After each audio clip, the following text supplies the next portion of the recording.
ton rythme. Ouais. Tu as trouvé ton rythme de croisière. Oui, et même depuis que je suis en retraite, ça fait 1 an que je suis en retraite, j'ai pas changé, c'est toujours un par an, donc je le travaille différemment, mais autrefois je travaillais dans le train, Mhm. en allant au boulot, parce que j'habite dans Lyon, je travaille à Paris, donc maintenant je les ai créés à la maison, c'est quand même beaucoup plus confortable, hein, ça, faut reconnaître, et puis j'ai tout mon temps, j'ai tout mon temps. Viens dans le micro. J'ai tout mon temps, T'as tout ton temps. c'est ça qui est vraiment Tu vas nous bien. faire un livre tous les 6 mois alors? Non, toujours un par an. Toujours un par an. Parce que ça sert à rien de faire 2 livres par an. Le deuxième va manger l'autre, en fait, ou il n'y a pas vraiment d'intérêt, en fait. Il faut plutôt, moi, je pense qu'il faut plutôt fidéliser les lecteurs sur une date de sortie. Ils savent que voilà, le prochain, il sera en octobre, très certainement aussi l'année prochaine. Encore faut-il qu'il plaise à Fleuve. C'est pas gagné d'avance, hein, on ne sait jamais. Ça peut toujours. Question. Oui, c'est toujours un toujours doute. bah, c'est ce qu'il faut. Moi, j'aime bien changer de bouquin à chaque fois. Enfin, j'imagine pas écrire deux histoires identiques l'une derrière l'autre. Moi, ça m'est jamais arrivé. Donc, je pense que le lecteur, il s'emmerderait très vite en fait s'il retombait sur une histoire vraiment similaire. Donc, j'essaie de changer vraiment tout ce qui est personnage, tout ce qui est intrigue, tout ce qui est narration aussi. Et donc là, au départ, on a plus l'impression que c'est un hors-série, mais en fait, c'est le début d'une nouvelle série, lui aussi. Donc, avec un des personnages dedans qu'on retrouvera, mais il va falloir trouver lequel. Mais il y a déjà une grosse promesse dans le titre. Ce qu'il faut de haine, ça met tout de suite de bonne humeur. Est-ce que tu peux nous dire en un mot de quoi parle ce livre, sans trop en dire? Puis dire aux gens, vous devez venir à Templemar aujourd'hui pour l'avoir en primeur. Bah oui, donc il faut venir absolument à Templemar. Bon, si vous êtes dans la région, ça sera mieux parce qu'il y a quand même, faut monter jusque dans le nord de la France. Ce bouquin-là, en fait, l'idée de base, c'était de troubler le lecteur par son regard sur la victime et sur le criminel, de l'amener à une confusion en fait entre les deux quelque part au bout d'un moment. Alors qu'au départ dans l'histoire, c'est évident, on voit bien qui est la victime, on voit bien qui est le criminel parce qu'on rentre très vite dans la tête du criminel. Mais néanmoins, par ses motivations et par la vie même de la victime et ses actions délétères, le regard du lecteur va changer et j'espère l'amener à se dire mais qu'est-ce que je ferais moi à sa place. Et ça, c'est une question qu'on se pose beaucoup quand on lit, j'ai l'impression. Et puis, est-ce que tu veux nous situer un peu le contexte? On est où? On est avec qui? Il se passe quoi? C'est assez clair qui est la victime. Voilà, c'est assez clair qui est la victime. Le point de victime. départ de ce livre. On le sait très vite, qui est le criminel. On ne connaît pas son identité, mais on est très vite dans sa tête. Et en fait, c'est une histoire qui se passe dans le Morvan, où on retrouve le corps d'une femme qui est extrêmement parisienne et qui, a priori, n'a jamais mis les pieds dans le Morvan. Donc, quelque chose qui est un peu bizarre parce que c'est pas du tout son secteur. Elle travaille dans les affaires, elle travaille dans les maisons de luxe, elle a travaillé dans des ministères et vraiment le Morvan c'est à 1000 milles de toute terre habitée pour elle. On est vraiment dans l'isolement le plus total dans cette région-là et donc au départ il y a une ambivalence en fait entre sa vie parisienne et ce lieu où on la découvre. Et donc du coup, comme ce sont les gendarmes qui la trouvent et qu'ils vont se faire assister par une policière parisienne pour mener l'enquête de proximité sur Paris, donc j'ai joué sur le mélange gendarmerie-police, que j'avais déjà fait dans le précédent, mais ici, dans le but d'amener un nouveau personnage, de donner cette nouvelle colonne en fait avec ce nouveau personnage. C'est facile d'entrer dans la tête d'un vilain pas beau ou d'une vilaine pas belle. C'est plus facile d'y entrer que d'en sortir. Ah, c'est vrai? Dur à remonter quand on a... C'est dur de remonter parce que je me souviens notamment dans Ne prononcez jamais leur nom, je sais que ce personnage-là, il était extrêmement toxique. Encore plus que celui-là, parce qu'il est vraiment dérangé, quoi. Tous les tueurs, en même temps, sont un peu dérangés, on est d'accord, mais celui de Ne prononcez jamais leur nom, il y avait vraiment quelque chose qui était extrêmement noir, qui était rugueux à l'intérieur de lui et qui vous a grippé aux tripes. Enfin, moi, en tout cas, en l'ayant créé, ce personnage-là, j'ai eu du mal à m'en débarrasser. Il a fallu un moment, vraiment, pour qu'il sorte... Alors qu'avec celui-ci, je suis passé au livre d'après plus facilement, on va dire. D'accord. Les motivations n'étaient pas les mêmes. Ça reste souvent des compagnons de route, les personnages qu'on invente? Oui, ça reste des compagnons de route. Ouais. Les créer, c'est pas toujours évident parce qu'il faut leur donner de la chair humaine. C'est ça qui leur donne la réalité, en fait. Mais il y en a qui sont plus faciles que d'autres à gérer, à générer et à quitter. D'autres où je me suis encore plus investi, on va dire, puisque je sais que je vais les emmener plus loin, comme Alice dans celui-ci. Et ce personnage-là, il a besoin d'être non seulement crédible, mais très structuré en même temps et déstructuré. Il faut qu'il y ait des failles, il faut qu'il y ait des endroits où je puisse m'infiltrer, moi, pour aller casser un petit peu ce qui est dedans, pour l'amener à réagir dans un certain nombre de situations qui vont amener cette ambiance noire en fait qu'on cherche dans les polars et dans les romans noirs en l'occurrence, puisque ça, au départ, c'est plus un roman noir que véritablement un polar. peux expliquer la différence en un mot pour les gens qui nous écoutent et qui ne font pas Un la polar, il y distinction? a des policiers en fait, hein, tout simplement. Donc un roman noir, un polar, c'est un roman noir avec des policiers. Un roman noir, pas forcément. Un thriller, c'est le côté thrill, le frisson en anglais. Donc c'est vraiment amener le lecteur à se sentir mal à l'aise quand il lit l'histoire, à vraiment à trembler pour les personnages. Là, on est dans le thriller, mais ça peut être aussi bien un policier qu'un roman noir. Le roman noir, c'est vraiment le terme générique qui peut regrouper, je pense, pas mal de choses. Le polar, c'est vraiment pour moi avec des policiers. Alors, je pense qu'on a tous des définitions différentes, mais bon, ça me semble une évidence. Chez Fleuve, à nouveau, pour une très très belle histoire qui continue pour toi. Tout se passe très bien, j'ai l'impression. Tu as l'air en forme aussi, ça fait plaisir de te retrouver ici. C'est important pour toi de venir à la rencontre des lecteurs sur des salons comme ici à Templemar? Bah oui, c'est important, notamment tous les salons du Nord, donc comme Templemar, les Mines Noires ou Lens, c'est vraiment des salons ou les Forges Obscures aussi. Enfin, c'est des salons où les lecteurs ont l'habitude de me voir depuis des années, puisque je viens depuis plus de 10 ans en fait sur les salons du Nord. Et à chaque fois, c'est un engouement énorme. Nous tous, ces auteurs, on a tous des fidèles qui viennent là depuis très longtemps. Et c'est toujours un très grand plaisir de venir dans le Nord. Écoute, je crois que tu as du travail. J'ai cru comprendre que tu avais du travail. Je ne vais pas te retenir beaucoup plus longtemps. Est-ce que tu veux nous dire un petit mot de la fin pour conclure ton passage ici? Puis tu es le bienvenu quand tu veux, hein, dans la boîte. Écoute, je souhaite un très bel avenir à la boîte. C'est sa première édition sur un salon, manifestement, d'après ce que j'ai compris. Donc, je souhaite que ça soit une très très belle réussite. L'histoire retiendra que tu étais le premier au micro jaune. Écoute, bonne journée. Toi aussi, bonne signature. Je vais aller travailler un petit peu. Et bonne rencontre avec tous tes lecteurs, Merci tes beaucoup, lectrices. Et à très très bientôt. Merci beaucoup. Salut Vincent. Tu peux t'installer où tu veux. Je suis ravi de t'accueillir. Bon, ça. Marrant, je vois que tu es déjà presque assis là-bas. Il y a un décalage, tu es presque assis déjà. Ah ouais? La magie de la technique. Est-ce que vous allez bien en ce beau samedi? Il fait superbe sur Templemar. On dit du Nord, hein, mais en fait, il fait superbe. Je suis ravi de t'accueillir. Bien parler dans le micro, comme ça. Super. Bonjour Fred, donc, et bonjour à tous les auditeurs. Vincent Villa. Alors, je vais retirer le livre de Jacques, du coup, parce que... Ah, j'aurais dû amener le mien, peut-être. Ça aurait été bien, mais en parler. ADN. Oui. Toujours ADN. Toujours? Bah oui. Bienvenue dans la boîte il y a aussi quelques semaines. Vous connaissez probablement notre invité de ce début de live. ADN. Je suis venu, il était sorti en exclusivité chez France Loisirs. Chez France Loisirs. Et il est sorti en librairie le 7 septembre. Voilà, c'est tout frais. Comment tu te sens avec cette sortie? Je suis content parce que c'est mon 4e roman. Et c'est la première fois qu'en dehors de France Loisirs, j'ai l'impression d'avoir une visibilité. Alors en partie parce que ma maison d'édition, les éditions du 123, a été reprise il y a quelques mois et fait désormais partie d'un groupe qui a des liens avec Cultura, avec le groupe Cultura. D'accord. Donc c'est vrai qu'il y a une centaine de Cultura en France et ces liens font que je suis ADN est présent sur toutes les tables des Cultura et avec un dispositif qui fait qu'il est mis en valeur. Ça me change la vie parce que quand vous sortez un bouquin mais que vous avez l'impression d'être invisible, c'est toujours un peu frustrant. Voilà, donc après je sais bien que les libraires ne peuvent pas mettre tous les auteurs en vue, hein. Il y a plein de polars, mais voilà, donc j'ai l'impression qu'il y a un petit frémissement en librairie que je n'avais pas connu jusque-là. Donc voilà. Hâte de voir ce qui va se passer dans ces premières semaines de vie pour la nouvelle sortie d'ADN. Est-ce que tu peux nous dire, et à toutes les personnes qui nous écoutent, de quoi parle ce livre? On en avait déjà un peu parlé. Bien sûr. Je ne sais pas si tu l'as un peu modifié pour cette sortie hors France Loisirs. Non, pas du tout, parce que le manuscrit reste le même. C'est juste que chez France Loisirs, c'est une exclusivité, une avant-première pendant 6 mois. C'est exactement le même livre, sauf que seule la couverture a changé, en fait. Okay. Où on a tiré les leçons peut-être d'une première couverture qui était plus généraliste, et là, elle est vraiment ciblée ADN. Donc, et le pitch. Le pitch, c'est un livre alors, qui parle notamment des cold cases, de cette obsession qu'ont certains policiers de police judiciaire pour ces affaires irrésolues, en français on va dire, plus ou moins de longue date, parce qu'un cold case, c'est pas forcément une affaire qui date de 30 ans en arrière, c'est pas forcément le petit Grégory.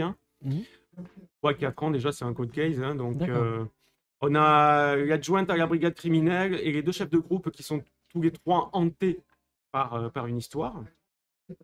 Et il se trouve que la femme d'un des 2 chefs de groupe disparaît.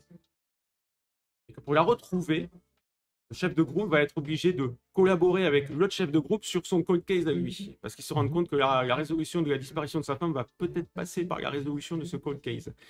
Donc voilà, ça c'est une trame croisée. Voilà, trame plutôt générale. Et après, donc c'est mon 4e bouquin, et depuis le 2e, j'aime beaucoup adosser mes histoires à des thématiques sociétales. Par exemple, le 3e, hashtag je suis Lilith, c'était les violences faites aux femmes. Et donc là, on est plus dans l'ADN, comme le titre l'indique, mais plus sous le thème la quête des origines. On n'est pas tellement dans un ADN biologique, même si je l'évoque un petit peu, mais voilà, c'est pas un livre scientifique, mais c'est un livre quand même qui est assez creusé par rapport à ce sujet. Et alors après, c'est difficile, comme à chaque fois, d'en dire plus, mais voilà. La quête finalement de toutes ces affaires qui vont peut-être s'entrecroiser va se regrouper sous cette bannière, sous cette thématique de la quête des origines. Cold case, des affaires croisées. Comment on s'y retrouve quand on écrit ce genre d'histoire? Ça se passe comment dans ton bureau? Est-ce qu'il y a des post-it partout? Est-ce que tu as des notes? J'imagine des notes. Est-ce que tu fais passer des fils entre des photos comme on voit parfois dans les films? Ça se passe comment quand on travaille là-dessus? Je ne sais pas comment font les autres auteurs. Mais moi, tout est dans ma tête. Donc, j'y réfléchis. Les pièces du puzzle s'assemblent le jour, parfois la nuit, quand il y a des petites insomnies. En fait, je fais pas de plan. Il faut que j'ai un prologue qui me prenne. Je sais que voilà, ça peut pas être celui-là, ça peut pas autre chose. Il faut que j'ai une fin.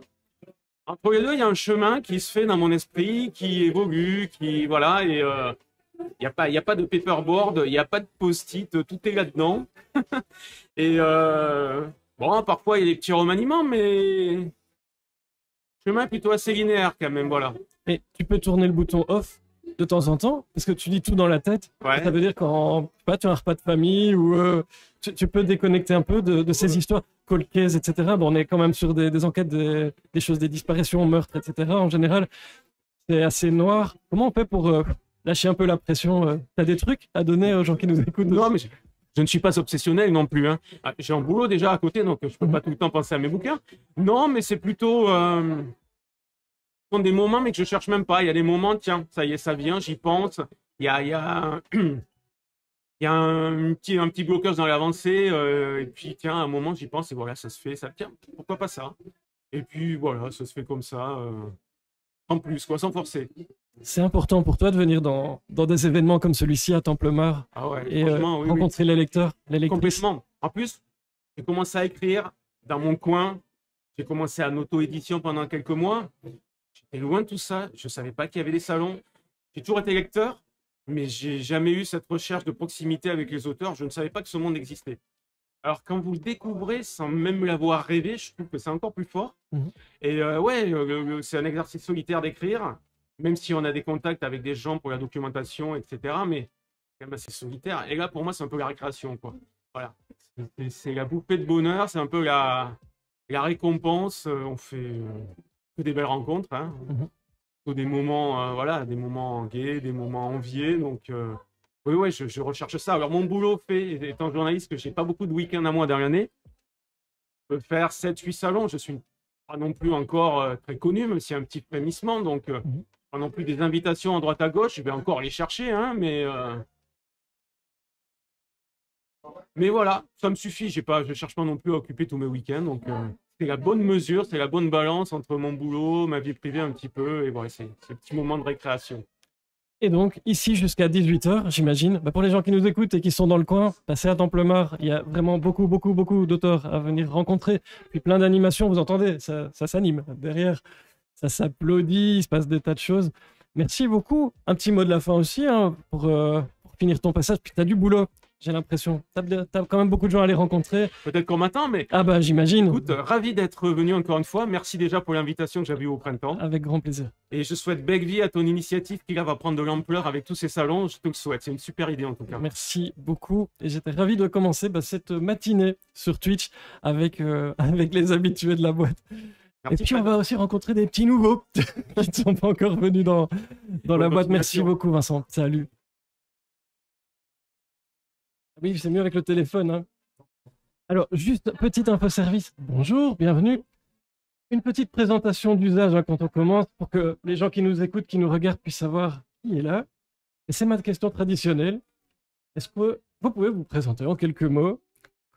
Comme ça, on en sait un peu plus. Bonjour. Je suis commissaire général de police. J'ai fait une très grande partie de ma carrière en police judiciaire, notamment sur l'île, où j'ai été affecté 2 fois. Une première fois dans les années 90-2000, où j'étais chef de la brigade criminelle. Puis après avoir fait un séjour en Martinique, aux États-Unis, je suis revenu à Lille comme directeur zonal de la police judiciaire. Et j'ai eu l'honneur de diriger ce service de 2014 à 2022. Et depuis maintenant 1 an, je suis en poste à l'ambassade de France à Bagdad, en Irak. Tout un programme. Et si je ne me trompe pas, hier, il y avait une table ronde sur les grandes affaires criminelles de la région, animée par Nelly, que vous connaissez bien ici. Je ne vous la présente pas. On essaiera d'aller lui faire un petit coucou tout à l'heure. Qu'est-ce que vous retenez de cette table ronde sur ces grandes affaires criminelles, puisqu'on est ici dans un salon polar avec des tas de gens qui en inventent, mais il y en a aussi des réels. Et alors c'est effectivement le livre que j'ai coécrit avec Élodie Rabet, une journaliste de La Voix du Nord, est quelque part tout sauf un polar, puisque c'est juste une tragique histoire vraie qui remonte à 1997, où 4 jeunes filles qui étaient parties de manière insouciante, comme on peut l'être quand on a entre 17 et 20 ans, parties faire le carnaval au Portel, ne sont jamais rentrées parce qu'elles ont croisé la route de 2 prédateurs, de 2 frères, les frères Jourdain, qui les ont emmenés dans leur camionnette, qui les ont agressés sexuellement, qui les ont étranglés et ensevelis sur une plage à Sainte-Cécile. Donc, c'est clair que c'est tout sauf un polar, c'est juste pour nous, Élodie et moi, notre volonté était de rendre hommage aux victimes, 26 ans après, de rendre aux 4 victimes, les 4 jeunes filles qui sont Peggy, Amélie, Audrey, Isabelle, mais qui ont perdu la vie dans la nuit du 11 au 12 février dans des conditions 97, dans des conditions absolument tragiques, mais également rendre hommage à leurs 2 mamans, Laure Lamotte et Marie-Josée Merlin, qui, elles, ont perdu sans doute ce jour-là l'envie de vivre et qui ont dû, pendant plusieurs années, c'est le chemin de croix judiciaire, on va dire, mais qui ont dû suivre l'avancée de l'enquête, qui ont assisté aux 2 procès, puisque les deux frères ont fait appel de la première condamnation, et donc qui sont restés dignes du début jusqu'à la fin, au premier rang de la cour d'assises, à écouter les déclarations de ces 2 frères. On va donner le titre parce que je pense que ça va intéresser évidemment les gens qui nous écoutent. Ce petit morceau de tissu rouge, une question qui vient quand on utilise comme ça des affaires qui ont existé. Quelle est la part, est-ce qu'il y en a une, de fiction à l'intérieur de ce livre, ou est-ce que ça relate vraiment ce qui s'est passé, comment ça a été fait au niveau de l'enquête, les noms des personnages, est-ce que ce sont les noms des personnes? Est-ce qu'il y a une part de fiction dans ce livre que vous avez écrit avec Élodie Rabet? Clairement, il n'y a aucune part de fiction dans ce livre. Ce petit morceau de tissu rouge, c'est on nous a donné ce titre à ce livre parce que lorsque nous découvrons les corps, avec l'appui des pompiers, nous creusons dans le sable à l'endroit que l'un des 2 frères nous a indiqué et à une profondeur d'environ 90 cm. La première chose qui apparaît, c'est un petit morceau de tissu rouge qui correspond au costume de carnaval d'une des 4 victimes. Et donc, il n'y a aucune part de fiction. C'est simplement, encore une fois, les 2 fils conducteurs qui nous ont amenés à écrire ce livre. C'est d'abord de rendre hommage aux victimes et de raconter de l'intérieur. J'étais à l'époque ce qu'on appelle directeur d'enquête, de raconter de l'intérieur comment on vit cette enquête, tant sur le plan technique, sur le plan organisationnel, mais également faire ressortir les émotions des enquêteurs, parce que nous ne sommes pas des machines et lorsque l'on travaille sur des affaires de ce type-là, on n'est naturellement pas insensible, ça ne porte pas atteinte à notre professionnalisme, mais ça nous impacte quand même sur le plan psychologique, évidemment, et j'allais dire, et tant mieux que ça nous impacte. Sinon, on serait comme les gens qu'on recherche. Mais donc, ça nous impacte, notamment après après avoir traité l'affaire, puisque lorsqu'on est dans le rythme de l'affaire, c'est le professionnel qui prend le dessus. Et puis quand l'affaire est terminée, on a une sorte d'effet boomerang sur le plan psychologique. Et donc, vraiment, il n'est absolument aucune fiction dans ce livre. C'est juste relater une enquête de l'intérieur, les émotions des enquêteurs, comment nous vivons, comment nous nous organisons, comment la police judiciaire, qui est une grande maison qui a plus de 100 ans d'existence, ce sont les brigades d'éthique de Clémenceau. Donc, comment des fonctionnaires, des femmes et des hommes de police judiciaire appréhendent les dossiers, donnent le meilleur d'eux-mêmes, beaucoup de professionnalisme, d'engagement, de compétences, et vont au-delà parfois de ce qu'on peut leur demander, et même un petit peu au détriment de leur propre vie. Pourquoi cette affaire-là en particulier a retenu votre attention? J'imagine qu'il y avait beaucoup d'autres possibilités. Qu'est-ce qui a fait que vous êtes allé vers celle-là quand vous avez décidé de raconter l'histoire? Ouais, c'est évidemment une très bonne question. Il y a environ 2-3 ans, Élodie Rabé a pris contact avec moi pour faire un podcast sur les grandes affaires criminelles de la région Nord-Pas-de-Calais. Et évidemment, cette affaire en est une, si ce n'est pas la plus dramatique, mais en tout cas, ça fait partie des plus tragiques. Et donc, lorsqu'on a fait ce podcast, Élodie a senti tout de suite l'émotion que j'avais encore en moi plus de 20 ans après sur cette affaire, et qu'il y avait quelque part pour moi dans ma vie professionnelle, même si j'ai traité beaucoup d'affaires criminelles, il y avait un avant et un après. Et lorsque Planar Radenovic, qui dirige une collection qui s'appelle Polar Réel au sein des éditions Michalon, a questionné Élodie pour lui dire est-ce qu'il n'y aurait pas quelque chose à faire sur une affaire du Nord. Élodie a tout de suite pensé à cette affaire et a tout de suite pensé à moi. Donc elle a pris contact avec moi. C'était en tout début d'année, on a écrit assez vite, c'était en janvier. J'ai un petit peu hésité parce que... Tout était frais dans votre tête? Tout était frais? Vous Vous aviez des notes de l'époque? J'ai des notes, j'ai gardé mes notes de l'époque, mais c'est aussi sans doute une des affaires sur lesquelles tout reste gravé au plus profond de ma mémoire. Et nos échanges avec Élodie ont justement consisté à faire ressortir beaucoup de détails. J'avais évidemment mes notes d'enquête, mais je pense que ce qu'on a voulu faire aussi, c'était passer de l'information à l'émotion. C'est un rapport de police, c'est de l'information brute. Et ça ne pouvait pas être un rapport de police. C'était hors de question. Il fallait qu'on transmette l'émotion des mamans, mais l'émotion des enquêteurs, leur ressenti des enquêteurs, et en même temps qu'on explique de l'intérieur comment ça se passe techniquement. Donc on a essayé d'avoir cette approche, toujours avec comme fil conducteur l'hommage aux victimes, et on a eu de nombreux échanges avec Élodie, avec des moments d'émotion aussi au moment de cette coécriture, et nous avons donc entre février et juin écrit ce livre, et j'espère que l'hommage est là, et puis que donc l'hommage aux familles, l'hommage à la PJ, aux femmes et aux hommes de la PJ, de toute la police judiciaire, et particulièrement de la PJ de Lille, parce que c'est un service qui est cher à mon cœur. J'y ai travaillé plus de 17 ans, donc je ne suis pas insensible. Je sais les femmes et les hommes qui la composent, je sais leur engagement et leur qualité professionnelle, qui vont bien au-delà de ce qu'on peut demander parfois, mais ce sont des gens formidables. Et puis les gens du Nord, d'une manière générale, sont des gens où le sens du collectif, il y a des valeurs qui sont fortes et qui collent très très bien avec l'enquête criminelle.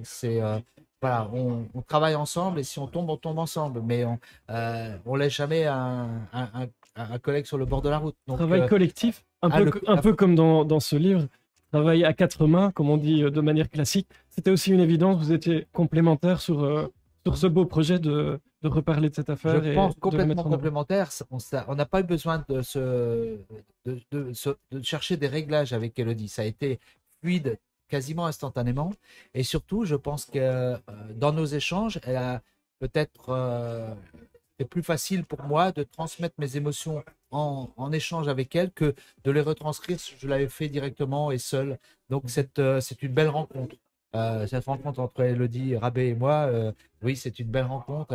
Et d'ailleurs, en conclusion de mon livre, je dis que malheureusement ou heureusement, la vie, elle est faite de ça. Elle est faite de rencontres tragiques. Ces 4 jeunes filles rencontrent les 2 frères Jourdain. Ça se joue sans doute parfois à quelques secondes ou quelques dizaines de secondes ou une minute.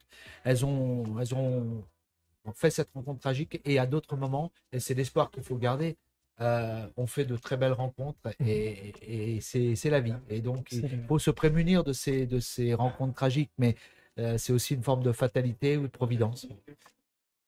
Avec des activités comme les vôtres, un salon du polar, c'est une grande première ou pas vraiment? C'est un monde que vous ne connaissez pas encore, ou je ne connais pas du tout le monde, ni de l'édition. Je ne connaissais pas du tout le monde ni de l'édition. Ça fait quoi de venir à Templemar pour signer et rencontrer des lecteurs? Surtout de revenir dans la région Nord, ça me fait plaisir d'être ici, parce que comme je suis originaire de l'Est de la France, mais ma région de cœur, c'est le Nord-Pas-de-Calais. J'ai vécu tellement de choses ici à titre professionnel et personnel que c'est vraiment ma région de cœur. Et faire un salon du polar, le mot polar, j'aime les polars, je trouve, mais le mot polar, quelque part, me gêne un petit peu, parce que pour moi, polar, c'est de l'imaginaire, et c'est effectivement un suspense.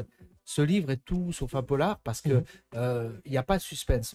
On sait que la fin est tragique. Et pour autant, les premiers retours qu'on a sur les lecteurs nous disent qu'ils sont emportés par l'histoire et par l'émotion qui s'en dégage. Donc, il y a ce côté-là, c'est une forme d'intrigue qui se rapproche un peu du polar, mais ne jamais oublier que ce sont des faits réels, et que derrière, on a des familles qui ont été brisées, et à la fois les victimes et tout leur entourage.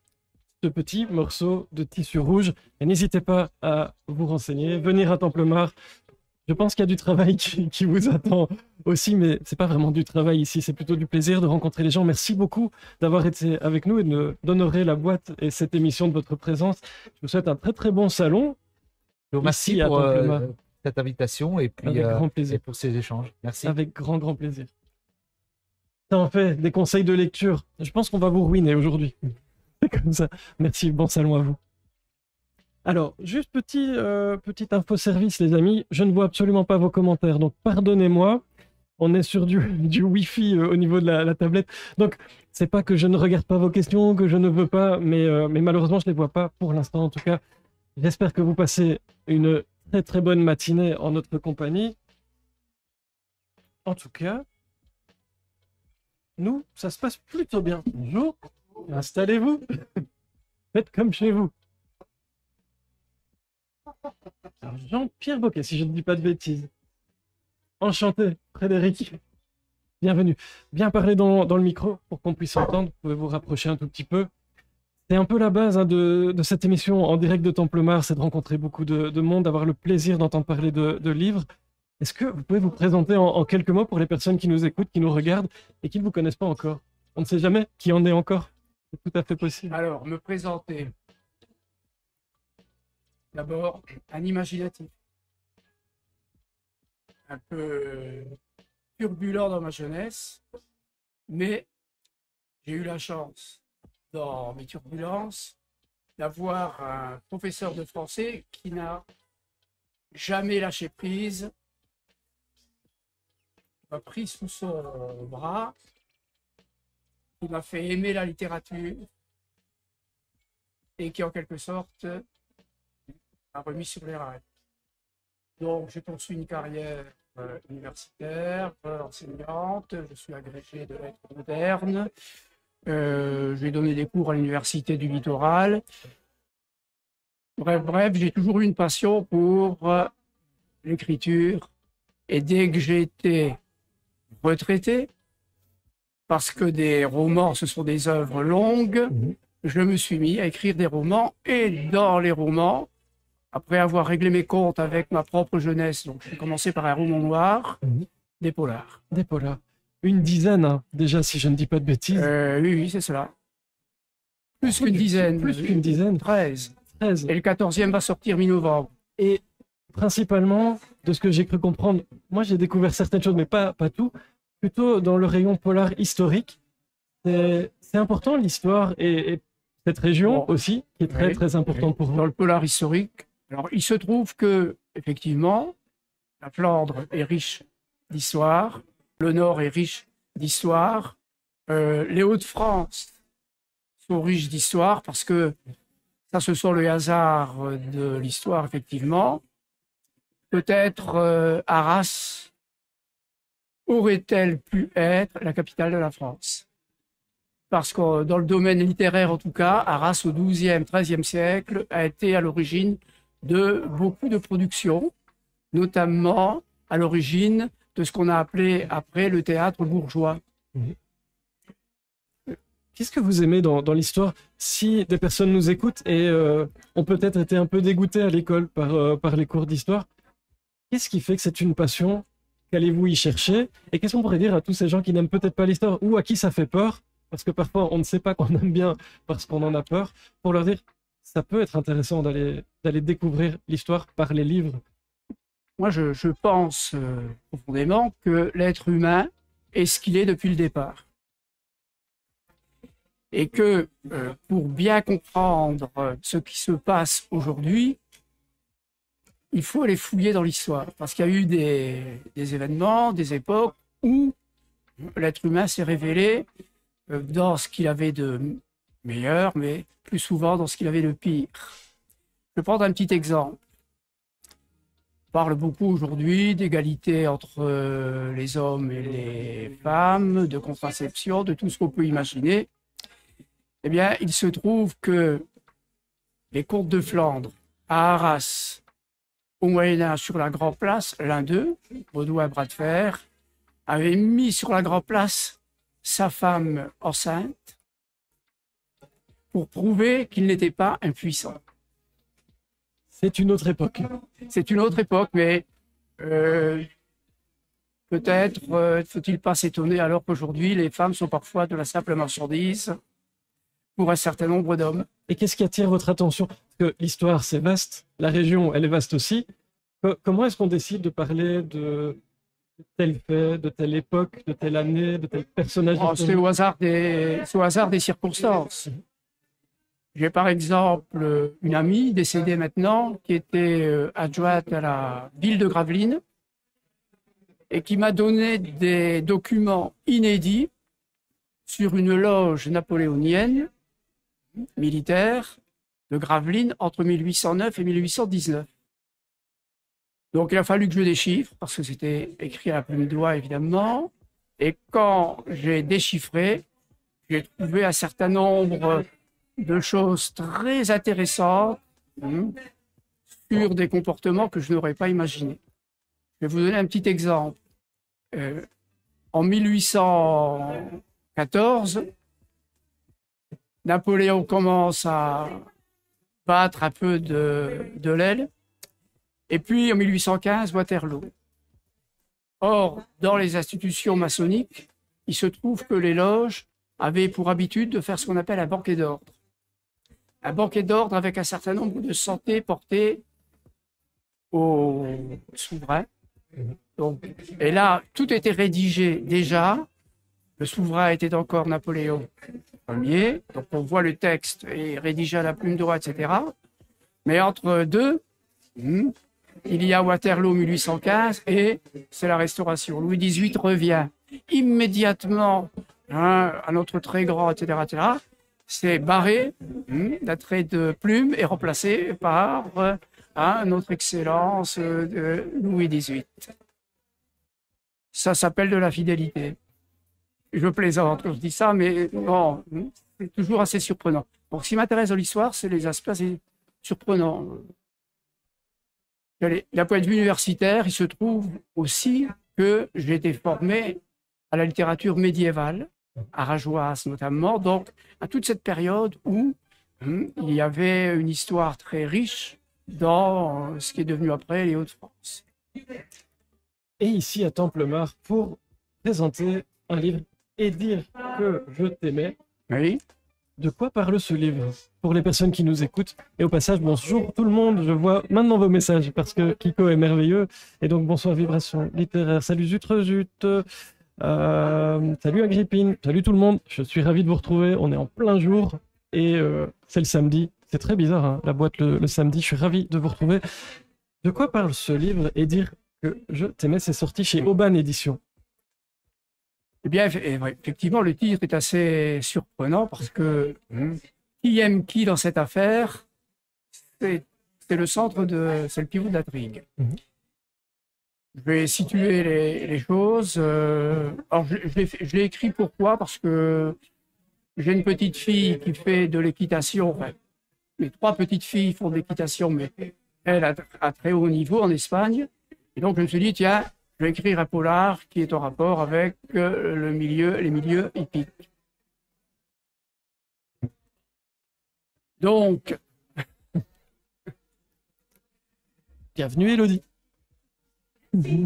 Donc l'idée m'est venue d'imaginer une veto qu'on retrouve à Dunkerque au petit matin. Enfin, petit matin, il est entre 7h et 8h, dans la benne de son pick-up, ligoté au poignet et aux chevilles, mais par l'arrière, ce qui prouve qu'elle n'a pas pu le faire elle-même.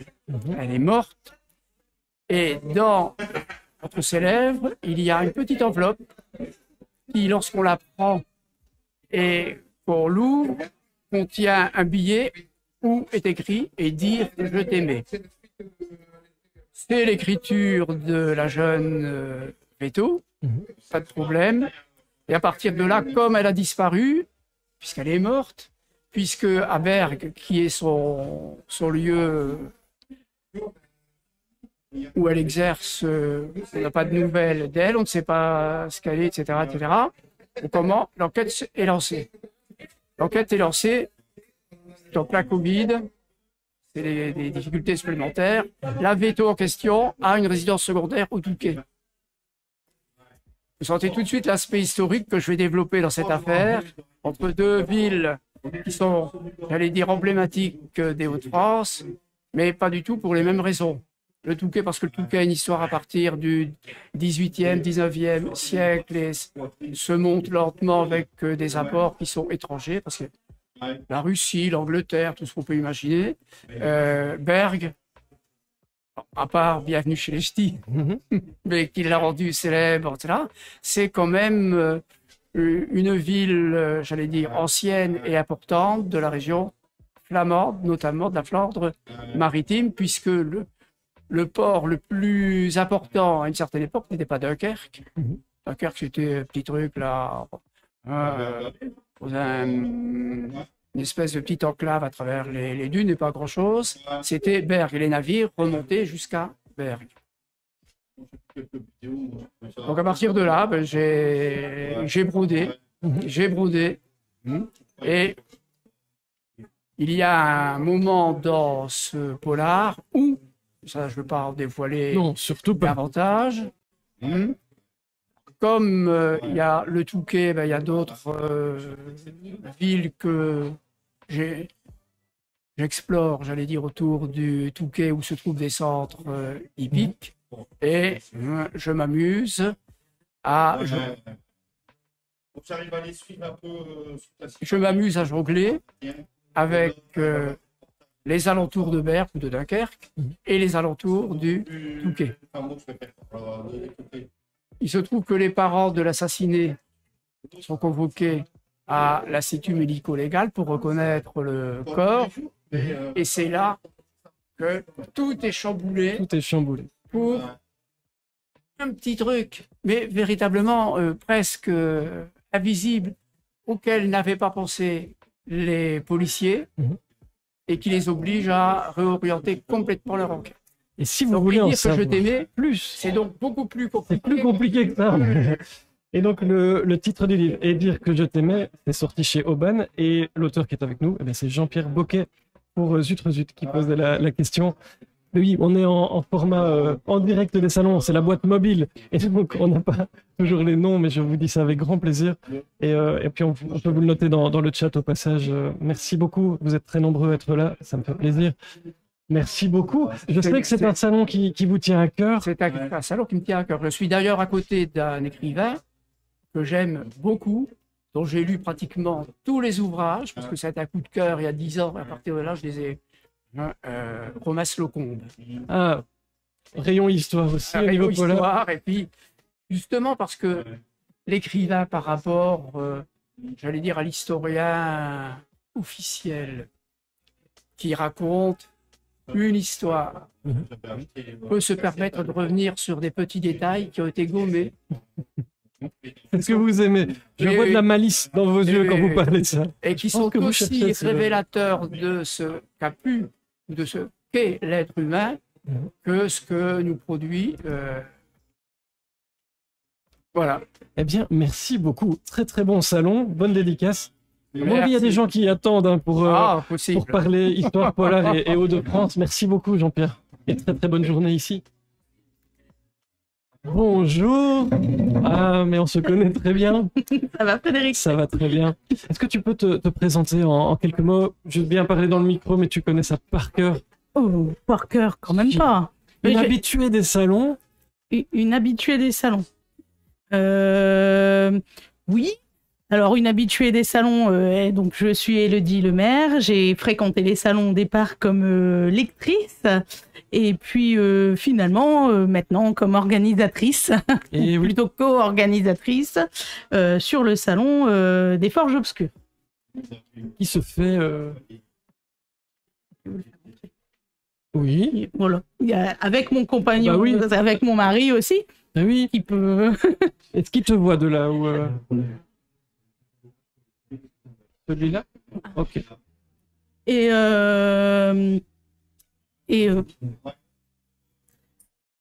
Et du coup, on... Ça se fait où les forges? Alors, les Forges Obscures, c'est à Tristan-Léger, petite ville à côté de Valenciennes, donc dans le nord de la France, comme Templemars. C'est un petit peu une inspiration, on s'est inspiré de Templemars, hein, on va pas se mentir, pour créer le nôtre aussi, puisque Templemars, c'est un salon qui a sa place depuis plus de 15 ans. On en a la 16e édition aujourd'hui. Qui a toujours autant de succès, qui est quelque chose de convivial, un peu familial, et c'est ce qu'on voulait retrouver comme ambiance sur les Forges Obscures, où cette année, nous, on n'en sera qu'à notre 4e édition, mais 4e tout de même. C'est 4e tout de même. Voilà. C'est quoi un bon salon pour toi? Ou voire un très bon salon? Il y a quoi comme ingrédient dans un salon du livre? Parce que peut-être que des gens qui nous écoutent, ils ne savent pas ce que c'est un salon du livre, peut-être qu'ils n'ont jamais eu l'occasion ou le temps de venir. C'est quoi pour toi un bon salon? Très bon salon pour moi. Bon, déjà, c'est un salon où il y a des bons auteurs. Voilà. Mais pas que. Des bons auteurs en qualité de plume qui parfois n'ont pas la reconnaissance qu'ils mériteraient, c'est-à-dire que pour moi un salon, évidemment il faut des têtes d'affiche et des auteurs connus parce que la plupart du lectorat viennent pour eux, mais avec aussi des très bons auteurs pas assez connus et qu'on a envie de mettre en avant et qu'on a envie de défendre. Et puis pour moi, un bon salon, c'est un salon où il n'y a quand même pas trop d'auteurs, où on peut prendre le temps avec chacun. Et c'est un peu, je pense, et l'esprit de Templemars et celui qu'on a voulu aussi donner. Donc nous, on est quand même plus littérature noire, un peu fantastique, et du coup, on est plutôt sur cette thématique-là. Quand Templemars est bien plus polar. Nous, on a un petit peu plus ouvert la porte, on va dire, littérature noire. Mais sur la dimension du salon, on est à peu près sur la même chose, puisque si je ne me trompe pas, ici, il y a 30 auteurs. Et nous, en moyenne, on est à 25, 26, voilà. Donc, dans le même ordre d'idées. Parce que... Il se fait quand le salon, me demande-t-on? Alors, le prochain, il aura lieu le 25 mai 2024. Donc, on n'est pas sur le même semestre avec Templemars. Donc, on peut régaler les mêmes lecteurs, entre guillemets, puisque nous, on est au printemps et eux, ils sont à début d'automne. Mais ça se prépare toute l'année, un salon. Hein. Ah, ça se prépare toute l'année et ça se prépare même des fois plus d'1 an à l'avance. Et on travaille des fois sur la session qu'on finit et déjà sur la prochaine parfois. Et comment on décide, ce que tu disais avec ton compagnon, d'être dans un salon comme visiteur, de profiter des auteurs, et puis de tout ce qui peut s'y passer. Ici, vous avez par exemple des cafés littéraires, vous avez des démonstrations de la police. On va en parler sans doute un peu tout à l'heure, mais comment on visite des salons et qu'on se dit, on y va? Alors, c'est parti un peu d'une blague, défi, d'une autrice, d'une de nos chouchous. En fait, on discutait salon, voilà, ce qu'on aime, ce qu'on n'aime pas dans certains salons, parce qu'il y a des formats de salon, il y en a plein. Alors, déjà, nous, ce qu'on aime dans le salon, et on a piqué le libraire de Templemar, hein, on a le même libraire. On se met d'accord là-dessus, c'est que pour nous, un salon, c'est pas juste des livres sur des tables avec un auteur qui signe, c'est qu'il y a des animations autour, il y a un vrai échange autour du livre, autour des histoires, etc. Donc, on commence aussi à notre niveau. On a fait une conférence l'année dernière où on essaye de faire des animations. On a des choses en amont et en aval du salon aussi, comme ici. Et alors, comment on en est venu à organiser un salon? Eh ben, en fait, c'est de la faute de Gaël Perrin-Guillet. Mais j'entends ça toutes les semaines. Je me dis, là, c'est la faute de Gaël, et là aussi. Voilà, c'est la faute de Gaël parce qu'en fait, c'était à Templemar. Nous étions venus comme lecteurs, hein, on rencontrait les auteurs. Et puis, en fait, on discutait avec Gaël. Et puis, elle fait, pourquoi vous montez pas le vôtre? J'entends Gaël Perrin dire ça. Je l'entends. Oui. Et c'est resté un peu sur la blague au départ. Et puis, ça a fait un petit germe, hein, dans notre tête. Après, on a la chance d'avoir un service culturel très proactif en fait, sur la ville. Même si on est une petite ville, hein, c'est 6500 habitants, c'est pas très très grand, mais on a un magnifique théâtre où il y a des spectacles tout au long de l'année. Et nous, on est arrivé un petit peu comme des fous au service culturel en se disant, on va virer les sièges du théâtre et on va faire un salon du livre. On leur a fait peur, hein, au départ, clairement. Mais ils nous ont suivis un peu dans notre folie et puis voilà, on en arrive à notre 4e édition qui devrait être la 6e, les années Covid ayant ralenti la progression. Mais on est reparti d'un aussi bon pied. Et toujours la même passion quand je t'entends. Tu viens chercher quoi ici? Attends, parce que tu continues avec monsieur à visiter les salons dans le Nord et ailleurs. Alors, tu cherches quoi en tant que... Je cherche quoi? À remplir ma bibliothèque, déjà. Après, ce que je viens chercher, c'est la rencontre. Parce que, acheter un livre, que ça soit dans même une librairie indépendante, ou un libraire, voilà, mais un vrai échange avec l'auteur. Moi, ce que j'ai découvert dans les salons, c'est qu'au départ, j'étais lectrice dans mon canapé, voilà. Et puis, pour moi, l'auteur, il était inaccessible. Et en fait, je me suis rendu compte que sur le premier salon, finalement, il y a beaucoup d'auteurs qui sont tout à fait accessibles et qui, même au fil des années, en sont devenus des amis, en fait, à force de rencontres, etc. Et c'est ça qui me plaît, en fait, c'est de rencontrer l'auteur, de discuter de son livre avec. Alors, si on l'a déjà lu, forcément, avec un retour. Et puis, si on ne l'a pas encore lu... se faire convaincre. Se faire convaincre, ce petit teasing qui met l'eau à la bouche et qui fait qu'on a un peu de mal à choisir dans la bibliothèque lequel... tu as noté des gens dans ta liste aujourd'hui à Templemar. Tu as regardé l'affiche et tu t'es dit, des petites croix par-ci, par-là. Bon, c'est quoi tes conseils pour les gens qui nous écoutent? Alors, moi, j'ai mes chouchous un petit peu, hein, ici, j'en ai certains. Voilà, à côté de moi, j'ai une petite pile de Salvatore Mini, dont certains seront à gagner sur notre page Facebook, parce que Salvatore, c'est un auteur qu'on a découvert ici, d'ailleurs. C'était son tout premier salon, avec son agent littéraire qui nous a harangués dans les couloirs, c'est pas le faire rire. J'aime très bien Marco faire ça. Voilà. Et voilà, Salvatore, c'est une plume, mais c'est aussi tout un personnage à lui, un univers à lui, et ça me plaît bien. Et puis, il s'est mis à la jeunesse, donc maintenant, j'ai pu transmettre à mes enfants aussi. Ce côté... C'est familial aussi, les salons comme ça. On peut venir en famille. Il y a de tout ici, hein, parce qu'on parle polar, mais on a aussi des dessinateurs, on a un peu de tout. Soyez ça. curieux, enfin, l'affiche est folle. Alors après, on donnerait pas tout à lire à des enfants. Pas tout. Ah non, il faut un filtre tout petit. Voilà. Quoique, c'est entre nous, je crois que je le disais sur Stephen King à 12 ans. Vous voyez, je suis devenu tout à fait sain d'esprit. Plus ou moins. Sébastien aussi. Hein. Ah ben voilà. Mais c'est vrai, c'est un endroit où on peut avoir comme je le disais, des animations, des choses. On peut venir en famille dans un salon du livre. Oui, tout à fait. On peut venir en famille. Bon, comme tout parent, forcément, il y a une gestion du temps parfois avec les enfants, puisque de temps en temps, quand on fait la file d'attente, eux, ils sont un peu moins patients, parce que voilà. Mais et puis, dans les salons, maintenant, on trouve pas mal de jeunesse. Donc, en fait, moi, je me retrouve avec mes gamins qui lisent en faisant de la file d'attente, quoi. Mais parce que la lecture, pour moi, c'est une passion, et c'est une passion qui se transmet. Merci beaucoup. Je vais te laisser profiter des travées de Templemar et faire un bonjour à tout le monde pour moi. Je passe vous voir après. C'était un vrai plaisir de t'avoir au micro de la boîte. Merci beaucoup pour ton passage. Bonne journée.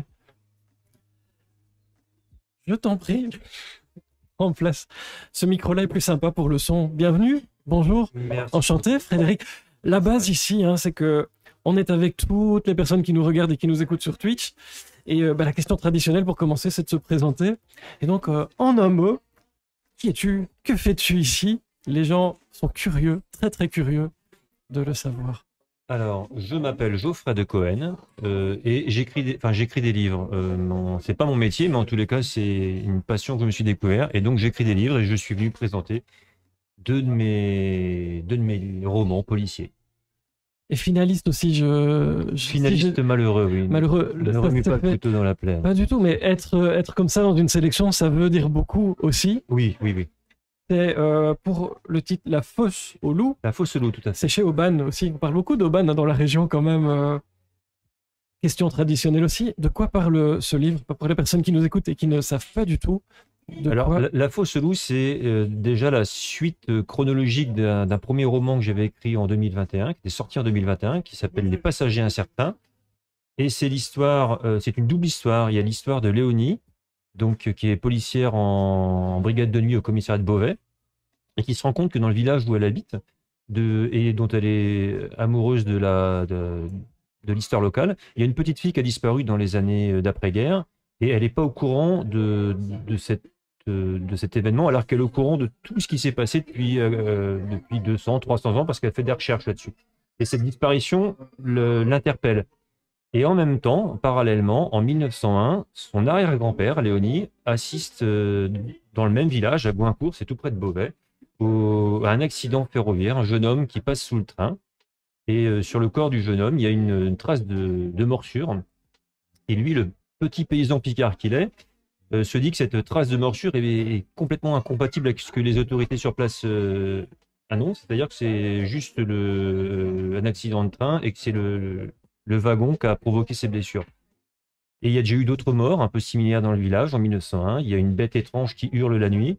Et ces deux histoires vont durant tout le récit se dérouler en parallèle, jusqu'à évidemment une sorte de nœud commun sur la fin du récit. Et ça, on n'en dira pas plus. Petit village de Picardie, c'est important de placer l'histoire à cet endroit-là. Pour moi, oui. Pour le guide touristique, les gens qui ne connaissent peut-être pas, c'est quoi un petit village de Picardie? C'est quoi l'ambiance de ce livre aussi? Alors, l'ambiance du livre, elle est en 1901, c'est un village, comme j'imagine il y en avait énormément à l'époque, c'est un village qui vit presque en autosuffisance avec ses agriculteurs, avec ses maréchals ferrants, enfin ses maréchaux ferrants d'ailleurs, je ne sais pas, maréchal ferrant, bonne question. Maréchaux, hein. Maréchaux ferrants peut-être. Je suis désolé, je devrais le savoir, je ne le sais pas. Mais c'est une belle question, ceci dit. Parce que je ne vais pas faire le malin, je ne suis pas sûr, hein, mais je dirais maréchaux. Kiko a l'air d'accord, on dit maréchaux, quitte à se gourer. Dites-nous dans le chat si on se trompe, on adore ça. Alors voilà, donc le boucher, le boulanger, ces gens qui se connaissent tous, qui vivent, qui se retrouvent tous les dimanches à l'église, et dont la rumeur qui se propage, par exemple à la sortie de l'église, est bien en avance sur les réseaux sociaux d'aujourd'hui. Ça, c'est l'ambiance du village de 1901. Et puis ce petit village de 1901 devient en 2023 une sorte de village un peu plus comme on les connaît aujourd'hui, c'est-à-dire il n'y a plus de ferme. Les agriculteurs ont tous disparu. C'est un centre commercial qui fait office de boucher et boulanger. Il y a un côté nostalgique quand Non, on enfin, repense à tout ça. oui, nostalgique. Moi, en ce qui me concerne, je suis un peu nostalgique, mais bon, c'est aussi un constat qu'on fait quasiment partout dans tous ces petits villages qui sont aujourd'hui très près des grosses villes. Alors, Beauvais étant pour moi une grosse ville. Hein. Mais voilà, ces grandes villes qui aspirent un petit peu le côté ruraux des côté rural, par contre, là, des petits des villages qui sont alentours.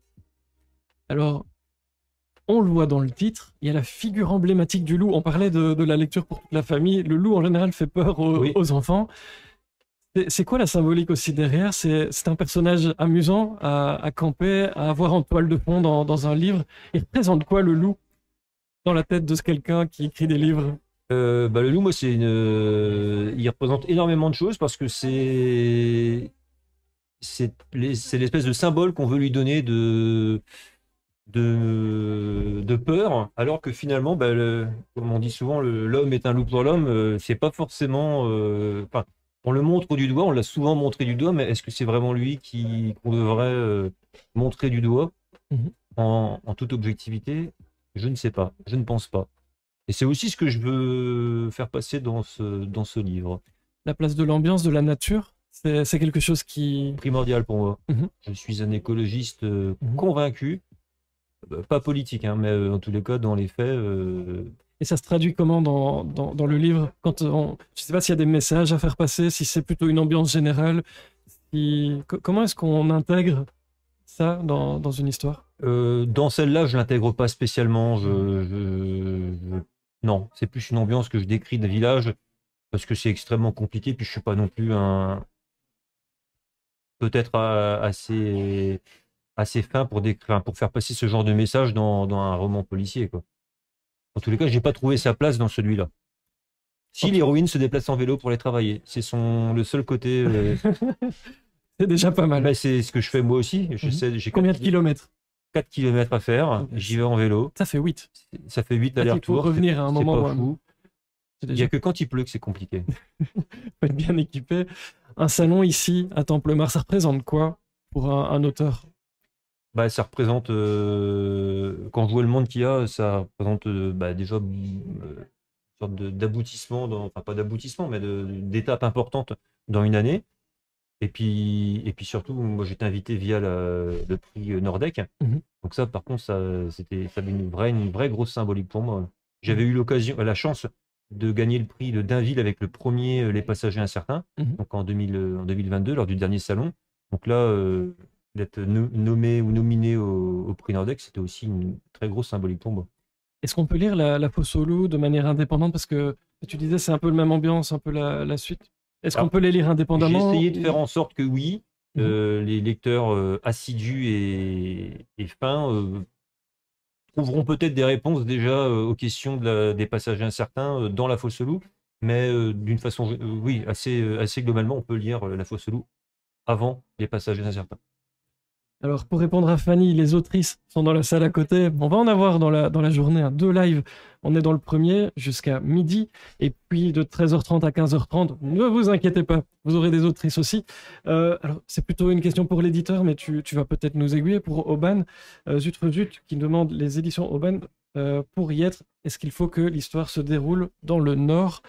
Et quoi qu'il en soit, pour toi, est-ce que c'est inconcevable que ça se passe ailleurs que dans le Nord? Alors, je vais répondre un peu pour l'éditeur. Je crois que ça fait partie des choses qu'il demande, que la base de l'histoire se passe, une grosse partie de l'histoire se passe dans les Hauts-de-France, et de préférence que l'auteur soit aussi des Hauts-de-France, parce qu'on se rend compte aussi sur la promotion des livres est également très importante. Et si vous avez un auteur qui habite, je sais pas, Marseille ou Brest et qui se déplace jamais sur les salons comme Templemar ou comme des salons peut-être un peu plus modestes, en comptant que sur la présence en librairie des livres, c'est un peu plus compliqué pour faire connaître en tous les cas les éditions Aubane. Qu'est-ce qu'on peut te souhaiter pour si la boîte pouvait, le génie de la boîte, il t'offre un vœu, budget illimité. Oula. On est fou. Ah oui, on est fou. Non, rien. Mais ça n'arrivera peut-être pas vraiment. Ça n'arrivera pas. Ça dépend ce que tu demandes. Mais qu'est-ce qu'on peut te souhaiter avec avec ce salon, avec la suite, avec cette histoire? Donc les gens me fassent des bons retours. Moi, je ne demande pas grand-chose. En réalité, la gloire, tout ça, ça arrivera pas ou peut-être. Je sais, c'est pas quelque chose qui m'obsède. C'est raconter des histoires. Ouais, qui est voilà, important. raconter des histoires, avoir des bons retours dessus. Là, je suis content parce que Fanny Paquette m'a fait de très très bons retours. Elle a même réussi à en parler sur une chaîne télévisée de la Fosse aux Loups. Donc je suis ça, Sur c'est Wéo, si je dis pas de c'est ça. bêtises. c'est exact. Je voulais pas la citer, je savais pas si c'était du. Mais ça fait ma journée ce jour-là parce que c'est une vraie émotion d'entendre le nom de son livre sur un plateau de télé. Non, voilà, je veux juste que ça marche bien, que les gens me fassent de bons retours, qu'ils aiment l'histoire que je raconte, et c'est tout. Et des belles rencontres. Et des belles rencontres. Aujourd'hui, comme aujourd'hui. c'était Geoffrey de Cohen. J'espère que ça se prononce comme ça, hein, j'ai C'est pas de ça. bêtises. Et le livre, c'est La Fosse aux Loups. Eh bien, n'hésitez pas à entrer dans la fosse, je sais pas, hein, En ressorti en tous les cas. en sortir. Ça, Vivant. vivant, ça peut être pas mal. Bon salon, bon salon. Très, Merci très bon beaucoup salon. et bonne journée. Merci beaucoup, à tout à l'heure. Je t'en prie, installe-toi. Comment vas-tu? Alors, la question traditionnelle, on est sur Twitch en direct avec plein de gens. J'espère que vous passez un bon live. Oui, beaucoup d'invités, beaucoup de conseils. On va vous ruiner aujourd'hui, je l'ai dit.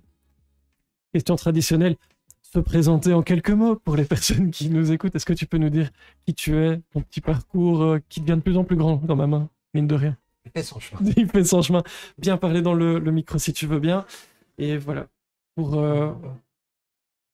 et te décaler un peu par là. Tu peux bouger la chaise. On est en direct sur Twitch. Tu peux C'est encore direct. bouger la chaise. Allez, Là, par c'est là. bon. Juste en face du micro. C'est D'accord. parfait. Voilà. Dis-nous tout. Oui, c'est beaucoup mieux. Donc, je suis Joachim de Freitas. Je signe mes dessins, en tout cas mes portraits Kimbé. J'avance masqué. Et je fais du marque-page essentiellement dans les salons. Je présente mes portraits. Il y a quoi sur ces marque-pages? Parce que vous avez des marque-pages, puis vous avez des marque-pages. Voilà. Signé Joachim. Il y a quoi dessus? Comment tu nous Il y a présentes la ça? tronche de l'auteur. Alors, j'essaye toujours de placer une tête dans ce que je lis. Mhm. Et j'ai commencé parce que j'avais horreur de corner et de voir des lecteurs corner les bouquins ou les ouvrir et les aplatir. Ça, c'était j'ai du respect. Le livre est pour moi quelque chose d'un peu sacré, si je puis dire. Et donc, c'est en regardant des personnes et en Attention, voulant il y a deux équipes. Hein. Il y a les gens qui cornent et il y a les gens qui cornent pas. C'est dommage pour ceux qui cornent. Sur Twitch, oui, on en parle régulièrement, hein, mais il y a des vrais tortionnaires de livres. Hein. Bien entendu. Et ils m'écoutent là, je le sais. C'est à vous que je Mais parle. dans le domaine du polar, ça va être puni, ça. Ça va être puni. Oui, Donc, oui, oui. Par un signé tu notamment. t'es dit, il faut faire quelque Il faut chose, faire quelque chose, il faut sévir. il faut sévir, Ouais. mettre tout ton talent à Comment ça, concert. non, je ne sais pas. Ouais, mais en moi, tout je cas, dis me que si. payer. Et puis en plus, c'est une grande joie quand même, me payer la tronche des auteurs, c'est génial. Ça, c'est génial. Ça, c'est génial. Ça se passe comment? Très bien pour eux, je pense, c'est un peu indolore. C'est un peu... C'est un peu indolore. Tu Moi, choisis pour- comment? Est-ce que tu les contactes? Tu leur demandes une photo? Quelquefois. Est-ce que tu vas les épier comme ça discrètement non, pour je ne fais pour pas les du tout croquer? direct parce que je travaille un peu lentement. Je fais plusieurs études, plusieurs croquis d'abord, et je pars toujours d'après photo. C'est pour ça que, par exemple, je me présente toujours comme photographiste. Mhm, Je dessine d'après photo. mhm. Voilà, c'est un peu un néologisme un peu bizarre, mais voilà. Je pense qu'il me représente bien. Qui représente bien ce Ouais, que tu ouais. fais. Et donc, tu choisis un auteur, une autrice, tu demandes une photo ou tu la prends toi-même. En Et général, je les prends parce que j'ai pas toujours l'occasion de les contacter. Quand je peux, ou je pars de photos que j'ai pu faire dans des salons Des salons. précédents, parce que je m'étraille pour des salons ultérieurs. Mhm. Je prépare mes coups. Et après, qu'est-ce qui se passe? Donc, tu prends la photo et puis, Voilà. il se passe quoi dans l'atelier de Joachim de Freitas? Alors, je sélectionne donc 2 ou 3 photos qui me paraissent représentatives de ce que j'ai pu voir ou percevoir de l'auteur. Mhm. Et je fais 2 ou 3 croquis et puis j'arrive à ce que je crois être ce qui représente mieux l'auteur. Donc, et puis voilà, quoi, je le croque, tout vivant, tout cru. Avec quelle technique? Oui, on a des gens qui adorent parler technique aussi. Ah. Est-ce que tu dessines? Est-ce que tu peins? Est-ce que tu utilises des tablettes, des choses comme ça? Alors, Quels sont les outils? je fais d'abord un croquis au crayon, et Mhm. puis une règle chez moi, c'est pas de pinceau depuis plus de 30 ans.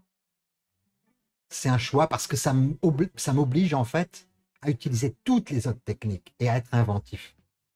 Donc en fait, je me sers de chiffon, je me sers de morceaux de bois, tout ce qui me tombe sous la main me sert à faire mes dessins en fait. Et j'ai une technique de coloriage, si je puis dire, un peu particulière, c'est-à-dire que je photocopie des motifs,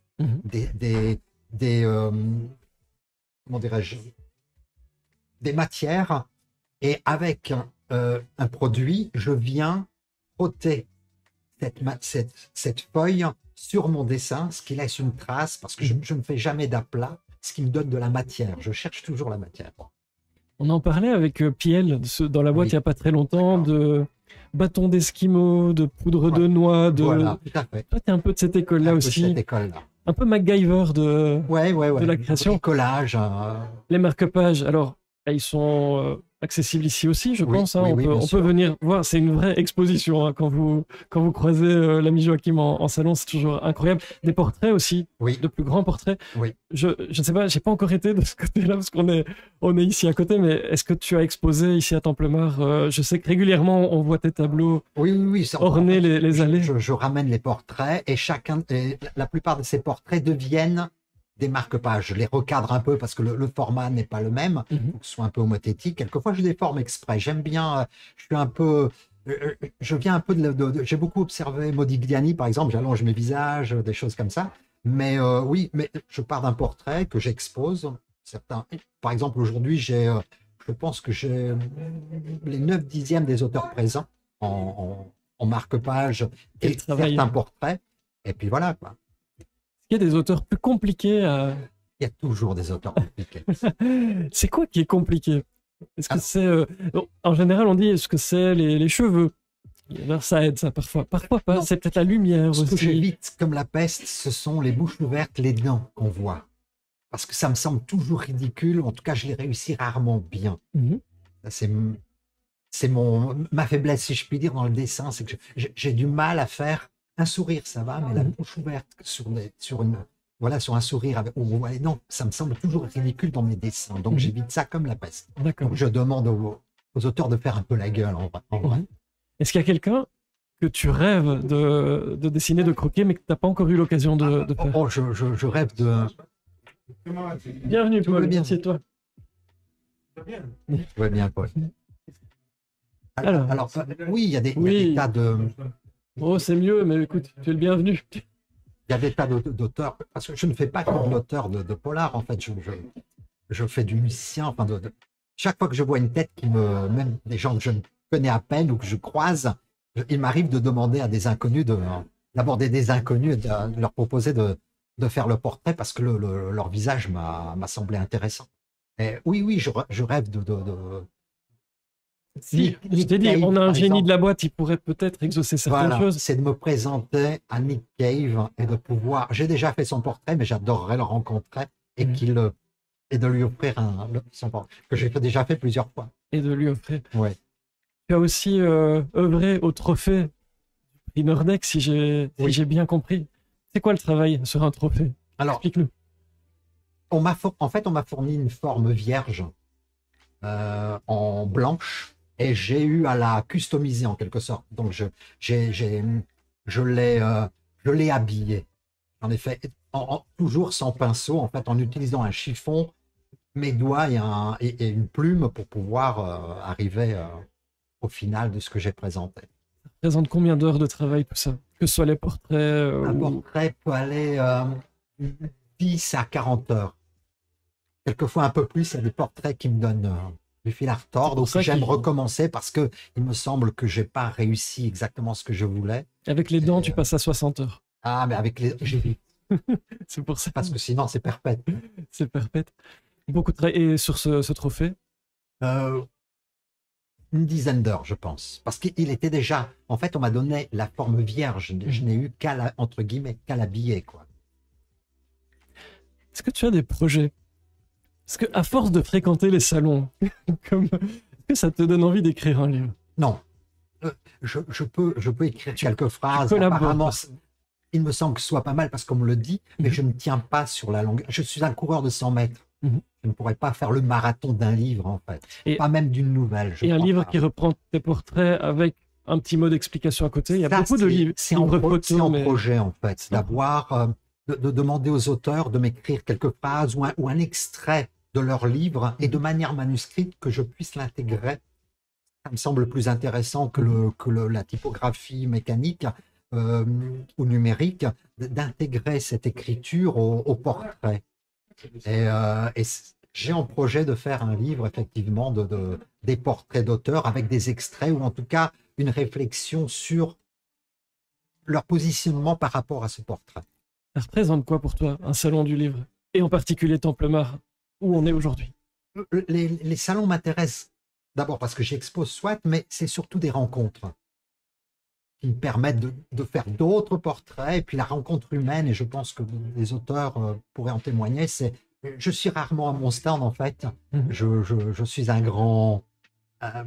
je parle beaucoup, en fait, et j'aime le contact humain, et donc je vais vers les auteurs, et c'est ce qui me plaît vraiment dans un salon. Ou les auteurs, ou les lecteurs, en vrai. Et j'en profite pour saluer toutes les personnes qui nous rejoignent. Je vois vos commentaires, vous êtes juste là, mais vous savez, beaucoup de choses à gérer, hein. Donc, je suis un peu moins au taquet sur vos commentaires. En tout cas, ça passionne les gens qui nous écoutent. Est-ce que tout à l'heure, tu sais repasser nous montrer un petit quelque chose à la caméra? Parce que je suis entouré de gens curieux. Je ramènerai des choses. Et comme ça, on verra un petit peu. Je suppose que tu as les marque-pages et des choses J'ai comme des ça. On pourra marque-pages, montrer ça à la des caméra. portraits, Soyez au rendez-vous. Ouais. On va vous montrer des petits extraits. Mais en tout cas, vous pouvez aussi venir sur place. Là, vous aurez toute la galerie. Mais félicitations. On va suivre cette idée de projet de livre. Ça peut être vraiment très, très sympa. Et puis au travail, Absolument. à la rencontre des J'y gens, retourne. c'était un vrai plaisir de te revoir. Le On te plaisir recroise était tout de pour suite moi. après. Mais passe un très, très bon salon, en tout cas, ici. Bon salon à vous. Merci beaucoup. Merci beaucoup. Bonne journée. Et bon appétit, Paul. Est-ce que tu peux t'installer juste en face de moi parce que le son est tellement meilleur avec le fil jaune. Alors sur Twitch, et oui, c'est comme YouTube, mais Twitch. Je vois que je suis branché. Un peu déconnecté, donc. Ça me fait plaisir en tout cas de te Et on peut revoir. manger ou ah non, il y a une vidéo. Mais... On est en direct. Ah, donc je peux Mais manger, tu peux manger, mais c'est plus compliqué pour me répondre. D'accord. Si tu ne m'envoies pas des petits morceaux de croissant Ça va. en me parlant, Tu poses des longues questions, comme ça j'ai... ça marche. Eh ben on va faire mini break. On reçoit Paul Collis, vous l'avez reconnu, je n'en doute pas une seconde. Depuis la Belgique jusqu'à Templemar, il y a quoi? 1h30, 2 heures. Ouais, 1h10. Voilà, on est voisins. Beaucoup de Belges hein, ici, vous allez le voir au cours de ce live. Et puis ça me fait vraiment, vraiment plaisir de t'accueillir. Tu sais, j'ai commencé dans ce monde du livre à tes côtés à la Foire du Livre de Bruxelles avec Michel Dufresne. On en parlait il y a 3 semaines. Que de beaux chemins parcourus pour toi oui. depuis. Templemar, c'est un endroit qui te tient à cœur. Tu es un habitué ici, hein, j'ai l'impression. Moi, je suis un habitué, oui, parce que je venais je venais à Templemar quand j'étais encore auto-édité. Donc c'était un des rares salons qui acceptait les jeunes auteurs, enfin, jeunes, hein, on se comprend, les débutants. Et donc j'étais encore auto-édité et je venais à Templemar. Donc je suis là depuis un moment, oui. Très, très attaché. Et puis, c'est lié à ton actualité. L'année dernière, si je dis pas de bêtises, il y avait une pièce de théâtre ici, Oui. m'a-t-on dit. Est-ce que tu veux nous expliquer un peu ce projet et l'aboutissement aussi, et cette représentation très, très spéciale au cœur d'un salon? Ben voilà, donc pendant le confinement, j'ai écrit une pièce de théâtre. Donc ce qui semblait assez logique. Donc j'avais commencé un roman, en fait, et puis j'étais pas content du roman, et est arrivé le confinement exactement à ce moment-là. Et je me suis dit, je sais pas, association d'idées, confinement, pièce de théâtre. Enfin, et plus le fait que j'avais rencontré pour mon roman, qui se passe en 1958, qui a comme toile de fond la catastrophe du bois du Casier. J'avais été sur place, j'avais rencontré un mineur italien, surnommé le dernier survivant, parce qu'aujourd'hui il a 89 ans, je l'ai vu la semaine passée. Je fais une petite pause parce que sur Twitch, il y a beaucoup de gens très jeunes qui nous écoutent. Oui. Si tu devais résumer, alors on se comprend la tragédie du bois de Casier, C'est quoi pour les gens qui ne connaissent pas du tout, qui n'ont peut-être jamais entendu Alors, parler la de ça? catastrophe du Bois du Casier, c'est un événement qui s'est passé le 8 août 1956 dans une mine en Belgique, donc à près d'1 kilomètre sous la terre. Donc, il y a eu un incendie. Donc, je ne vais pas rentrer dans les détails de ce qui s'est passé. Il y a eu un incendie. Cet incendie s'est propagé dans toute la mine et a fait 262 morts, dont une majorité d'Italiens. Donc, c'était une catastrophe nationale. Et donc, cette catastrophe a marqué vraiment les esprits, les générations même. C'est vrai qu'aujourd'hui, quand on parle du Bois du Casier, aux gens de ma génération, ils savent très bien de quoi on De la parle. mienne aussi, je te Même si on hésite encore, est-ce que c'est une explosion, est-ce que c'est un coup de grisou, on ne sait pas, un éboulement. Donc, il y a encore des doutes là-dessus. Mais c'est vrai que quand on parle aux jeunes générations du Bois du Casier, qu'est-ce que c'est que ce truc-là? Donc, c'était aussi une envie de ta part d'en parler, de le remettre sur de l'actualité. Oui, c'était un des objectifs, en espérant que, bien sûr, les jeunes lecteurs me lisent et s'y intéressent, mais de revenir sur cette catastrophe. Je ne vais pas dire qu'elle a été oubliée, certainement pas, mais voilà, mais bon, il faut, comme m'a dit un ami qui m'a conseillé pour le roman, pour réveiller les morts, il m'a dit. Je reprends la phrase, très théâtrale d'ailleurs, c'est un comédien de théâtre qui me l'a dit, tu dois réveiller les morts, et donc je me suis dit, je vais réveiller les morts. On ne l'a pas dit, ça s'appelle Devant Dieu et Devant les Dieu et les hommes, ouais. On était dans cette histoire-là. Tu as choisi d'en parler, d'en faire une pièce de théâtre. Ça s'est passé comment? Parce que, je ne vais pas dire qu'on ne t'attendait pas sur ce coup-là, parce que moi, je t'attends partout. Je sais que tu es capable de tout. Ça s'est passé comment? Est-ce que c'est une écriture différente? On travaille comment pour une pièce de théâtre quand on se dit, ce projet-là, je le vois sur scène? Voilà, mais donc c'est en effet quand j'ai rencontré ce mineur italien que j'ai vu 3 fois, donc 3 fois pendant un peu plus d'1 heure. J'ai enregistré ce qu'il me racontait, et puis bon, j'ai réécouté tout ce qu'il m'avait raconté, parce que ce qui est intéressant, ce qui m'a toujours intéressé, c'est de dire dans mes bouquins des choses que les gens ne trouveront pas sur Internet. C'est ça. Donc apporter des informations de première main, je dirais, parce que ce qu'il m'a dit, on ne le trouve pas sur Internet. Bon, donc je trouvais ça très ni dans les bouquins d'ailleurs. Et en réécoutant avec sa syntaxe particulière, son accent italien, ses fautes de français, je disais, mais c'est toute la saveur du témoignage, c'est justement cet accent italien, ce sont ses fautes de syntaxe et ses fautes de français. C'est ça qui fait toute la richesse de ce témoignage. Et je dis, ça dans un bouquin, ça passe pas, quoi. L'authenticité. Oui, ça passe pas dans un bouquin. Oui, on peut écrire, mais pour lire, ça devient très vite fatigant de lire avec des fautes de français, des syntaxes, etc. Donc, et de là, naturellement, est venue l'idée, bonjour monsieur, l'idée de la pièce de théâtre. Voilà. Et donc, et comme le confinement s'y prêtait bien, sous terre, confinement, voilà, tout ça. Bon, tu étais dans l'ambiance. J'étais dans l'ambiance. Et donc, j'ai écrit la pièce de théâtre où, en effet, tous les acteurs, bon, il y a beaucoup de Belges, mais il y a quelques Italiens, parlaient avec l'accent, les fautes de français. Et je me suis dit que cette pièce devrait être jouée, justement, par des Italiens qui respecteraient tout ce vocabulaire particulier. Tu as pu participer au casting pour trouver les comédiens. Il y a beaucoup de monde sur scène, m'a-t-on dit. Ben, il y a 11 personnes, il y a 11 rôles. Et donc, la pièce de théâtre, je l'ai écrite avec beaucoup de plaisir. Je me suis énormément amusé parce que, justement, j'avais envie de faire autre chose. J'aime bien faire autre chose. C'est pour ça que je n'ai pas de personnage récurrent, que je change chaque fois de cadre. Et je me suis vraiment bien amusé. Mais donc, en plein confinement, imaginez de monter une pièce de théâtre. Bon. Et j'ai un ami comédien, Roland Depaux, qui a lu la pièce, qui m'a conseillé, qui m'a donné quelques pistes pour l'améliorer. Et il m'a dit, écoute, ne rêve pas, quoi. Hein. Donc, un auteur connu dans le théâtre va mettre 3 ans pour arriver à monter sa pièce. Alors toi, tu oublies. Et pourtant. Et il m'a dit, mais non, c'est lui qui m'a donné l'idée, mais il dit, mais tu la montes, fais-la lire. fais-la lire et fais-la lire, puisque tu vas dans les salons du polar, fais-la lire par des auteurs de polar. Et j'ai trouvé l'idée absolument géniale. Je me dis, mais oui, c'est une bonne idée, je vais faire lire cette pièce. Donc, il me faut 11 auteurs de polar. Mais, bon, sur un salon, il n'y a pas de problème pour trouver 11 auteurs de polar. Et on a commencé à Quai du Polar, qui est quand même la mecque du polar en Europe. Et donc, j'ai contacté des auteurs, les auteurs que je connais. Bon, j'ai contacté Michel Bussy, Franck Tillier, Olivier Truc, Nicolas Lebel. Et tous se sont tout de suite enthousiasmés en disant, ouais, c'est génial.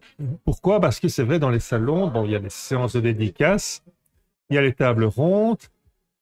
Mais bon, là, on sort du cadre, quoi. Donc là, ils se sont vraiment amusés. Ils ont tout de suite accepté. Ça fait du bien comme ça quand les copains du monde se disent allez, je suis plus tout seul. Et alors, on s'est amusé. On l'a lu. Bon, elle a été lue dans 5 salons, donc avec chaque fois des auteurs différents. Et chaque fois, on s'amuse parce qu'il n'y a pas de préparation, il n'y a pas de répétition générale, on ne se prend pas au sérieux, on cafouille. Bon, c'est lu. Mais évidemment, comme les auteurs sont bien choisis, ils font plus que lire. C'est l'interprétation. Oui, ils interprètent, ils mettent les intonations qu'il faut, ils mettent la gestuelle qu'il faut. Donc c'est vraiment une expérience extrêmement amusante. Et puis maintenant, un livre. Et puis le livre, voilà. Ça t'a donné envie quand même de concrétiser cette... Oui, parce que je me dis, bon, maintenant bon, c'est bien amusé, on l'a lu 5 fois, on l'a lu 5 fois dans les salons. La montée, j'ai pas envie de commencer à courir tous les théâtres pour essayer de la monter. Donc, qu'est-ce que j'en fais? Je la mets dans un tiroir et on oublie l'idée. C'est un peu dommage. Bon. Mais bon, pourquoi pas? Voilà, c'est pas grave. Hein. J'en ai d'autres, des bouquins qui sont dans les tiroirs et qui verront jamais le jour. Et attention, on va cambrioler tes tiroirs. Faut pas dire ce genre de truc. Et donc, finalement, il y a plusieurs personnes qui m'ont dit, mais c'est dommage. Bon, surtout les gens qui ont vu la pièce, qui ont assisté à la pièce, m'ont dit, c'est dommage parce que quand même, il y a beaucoup de choses intéressantes, il y a cette catastrophe, il y a le procès, donc il y a des joutes oratoires qui sont quand même intéressantes.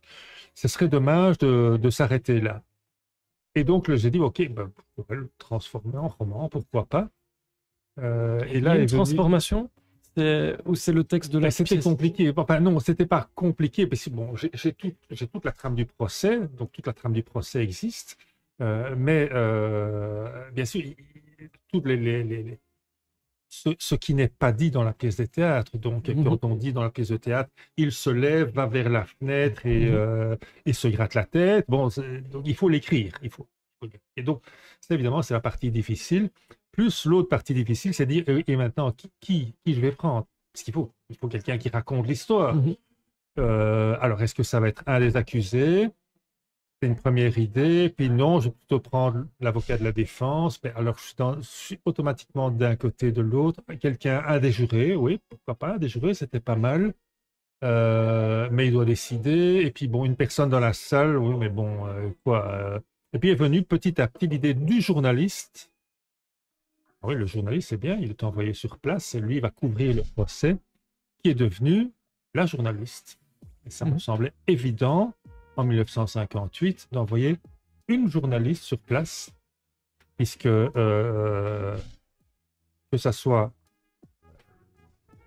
le procès, donc la loi, le journalisme, la mine, tout ça, ce sont des affaires d'hommes.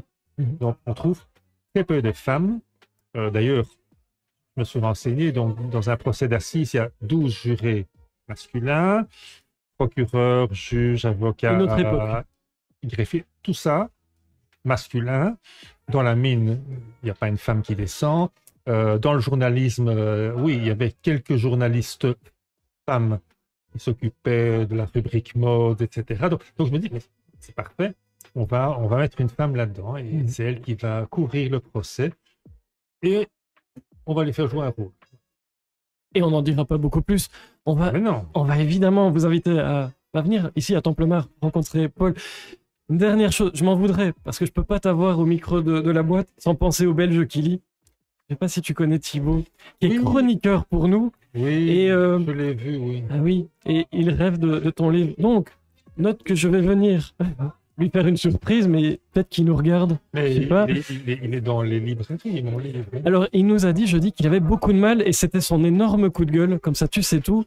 Il trouvait très très facilement les sorties Oui. des livres, on va dire mainstream étrangers, mais que le tien, il l'avait pas trouvé. Ah oui. Ça lui a mis les nerfs, vraiment. Oui. Il nous a expliqué ça. C'était Oui. son coup de gueule C'est pour ça que de jeudi. C'est pour ça que je dis qu'il est en vente dans les bonnes librairies. Voilà. Et dans les salons où on a la chance en plus de discuter avec toi. Mais donc, coup de gueule, c'est grave, c'est dommage. Ah, c'est scandaleux. C'est- Je suis Moi, d'accord. c'est le genre de avec choses toi, qui m'énervent. Bah, Faisons un procès. dans 50 ans, Ouais, faisons un procès. on me demande est-ce qu'il y a une part de fiction toujours dans tes livres. Tu pars de. Là, on est sur la catastrophe du bois du casier, mais. Sur la catastrophe du bois du casier, donc je colle aux faits. Mhm. Donc, si on veut, il y a toute une partie, il y a une partie fait réel qui colle vraiment à tout ce qui s'est passé là. Et là, j'ajoute un élément fictionnel, évidemment. Alors, il faut savoir une chose qui est vraiment extraordinaire, c'est que le jour de la catastrophe, donc il y a plusieurs personnes qui ont été sauvées. Entre autres, 3 mineurs qui se sont réfugiés sous un wagonnet. Alors, bon, je suis encore allé la semaine passée au Bois du Casier avec Michel Dufresne, justement. On a visité le musée. Donc, il faut voir un wagonnet dans lequel on transportait les charbons. Donc, déjà, moi, je dis, j'arrive pas à me mettre dedans. Donc, eux sont mis à 3 sous le wagonnet. Donc, ils ont retourné le wagonnet. On est à 715 mètres sous la terre, avec un incendie, du gaz. Comme et on tout fait le avec une truc. baignoire. Oui, voilà, exactement. Dans certains Et films donc, que je ne citerai ils ont mis, en effet, ils ont mis une planche de bois pour pouvoir C'est pas respirer, grave. puisque les gaz, ça monte, donc ils ont pu respirer. Et donc, ces trois mineurs ont été sauvés. La seule différence dans mon roman, c'est qu'au lieu de trouver 3 survivants, on trouve 2 survivants et un mort. Et la question, pourquoi est-il mort? Et ça, vous le saurez Et vous en le vous saurez au procurant prochain devant épisode, si Dieu vous et arrivez les à hommes. trouver une bonne librairie. Si vous arrivez à trouver une bonne librairie. En tout cas, c'était un plaisir de Mais t'entendre. alors, Je te souhaite un très très bon salon. Je sais qu'il est très important pour toi. C'est toujours un plaisir. Je l'aime bien, ce Et salon, puis, ouais. bon travail. Mais c'est du plaisir. Hein. Voilà. de rencontrer. bonne chance. Tu as des... non, tu peux poser des questions. On peut Ah ben, poser, non. David a le temps, mais Ouais. on se revoit Monsieur après. Ernaud, vous avez un projet dans les cartons Alors, je suis en train d'écrire, mais ça, c'est un beau gros projet dans mes On peut en cartons. savoir plus. Vous avez un pitch à nous proposer. Vous avez Pas de pitch. J'ai une espérance pour fin de 2024. 2024. Mais il faut que je travaille. Et donc, bah là, par Il faut exemple, arrêter de faire ce logiquement, genre de trucs mon et samedi travailler. est réservé à Oui, l'écriture. Regardez, il faut à la arrêter plage, ces je trucs-là, suis il faut avec vous travailler. en direct de Templemar. Mais j'ai un projet, j'espère revenir bientôt. J'ai travaillé sur un film. Tu vois, moi aussi, je fais des projets un peu Ouais, parallèles. Je m'amuse. bien. Le confinement m'a inspiré des tas de choses aussi. Mais c'est un vrai plaisir en tout Très cas. bien.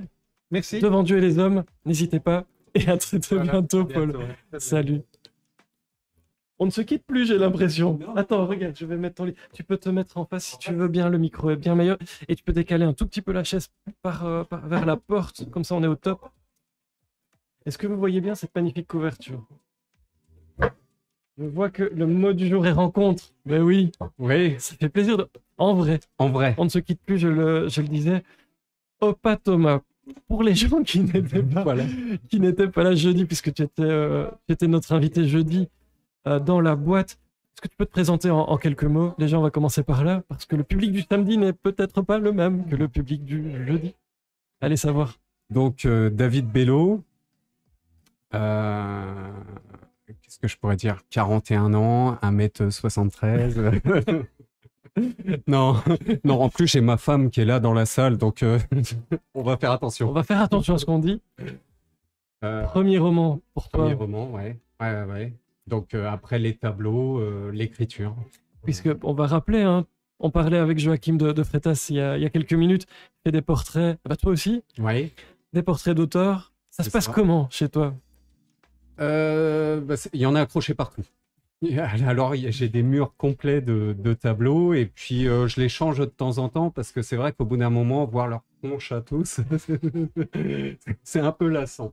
Non, mais c'est une super aventure, quoi. Il n'y a rien à dire à ce niveau-là. Pareil, les auteurs, tu leur demandes, ils jouent le jeu, Oui. tu fais des portraits. On a vu un petit peu jeudi la galerie, hein, on a vu une partie. Il y a qui dans cette galerie?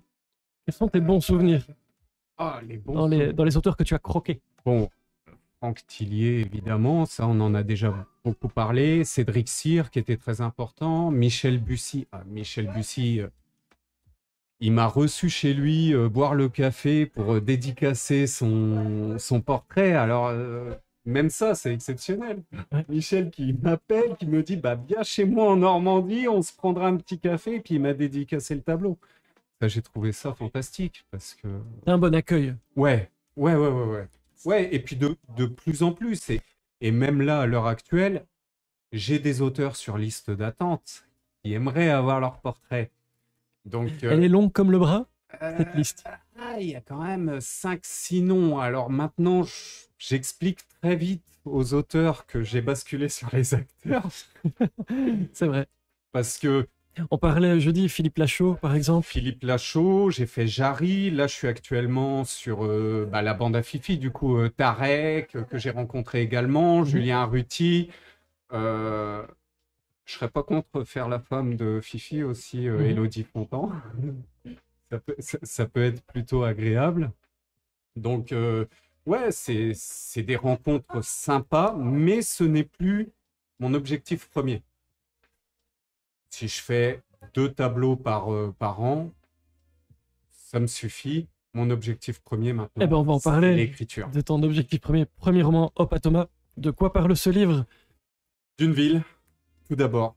Mhm. Une ville, et puis deux personnages dans cette ville qui retracent leur vie sur une dizaine d'années. Qui, effectivement, j'en ai pas parlé beaucoup jeudi, et puis toi, tu l'as bien signalé. Preuve que j'ai très peu d'expérience dans le domaine.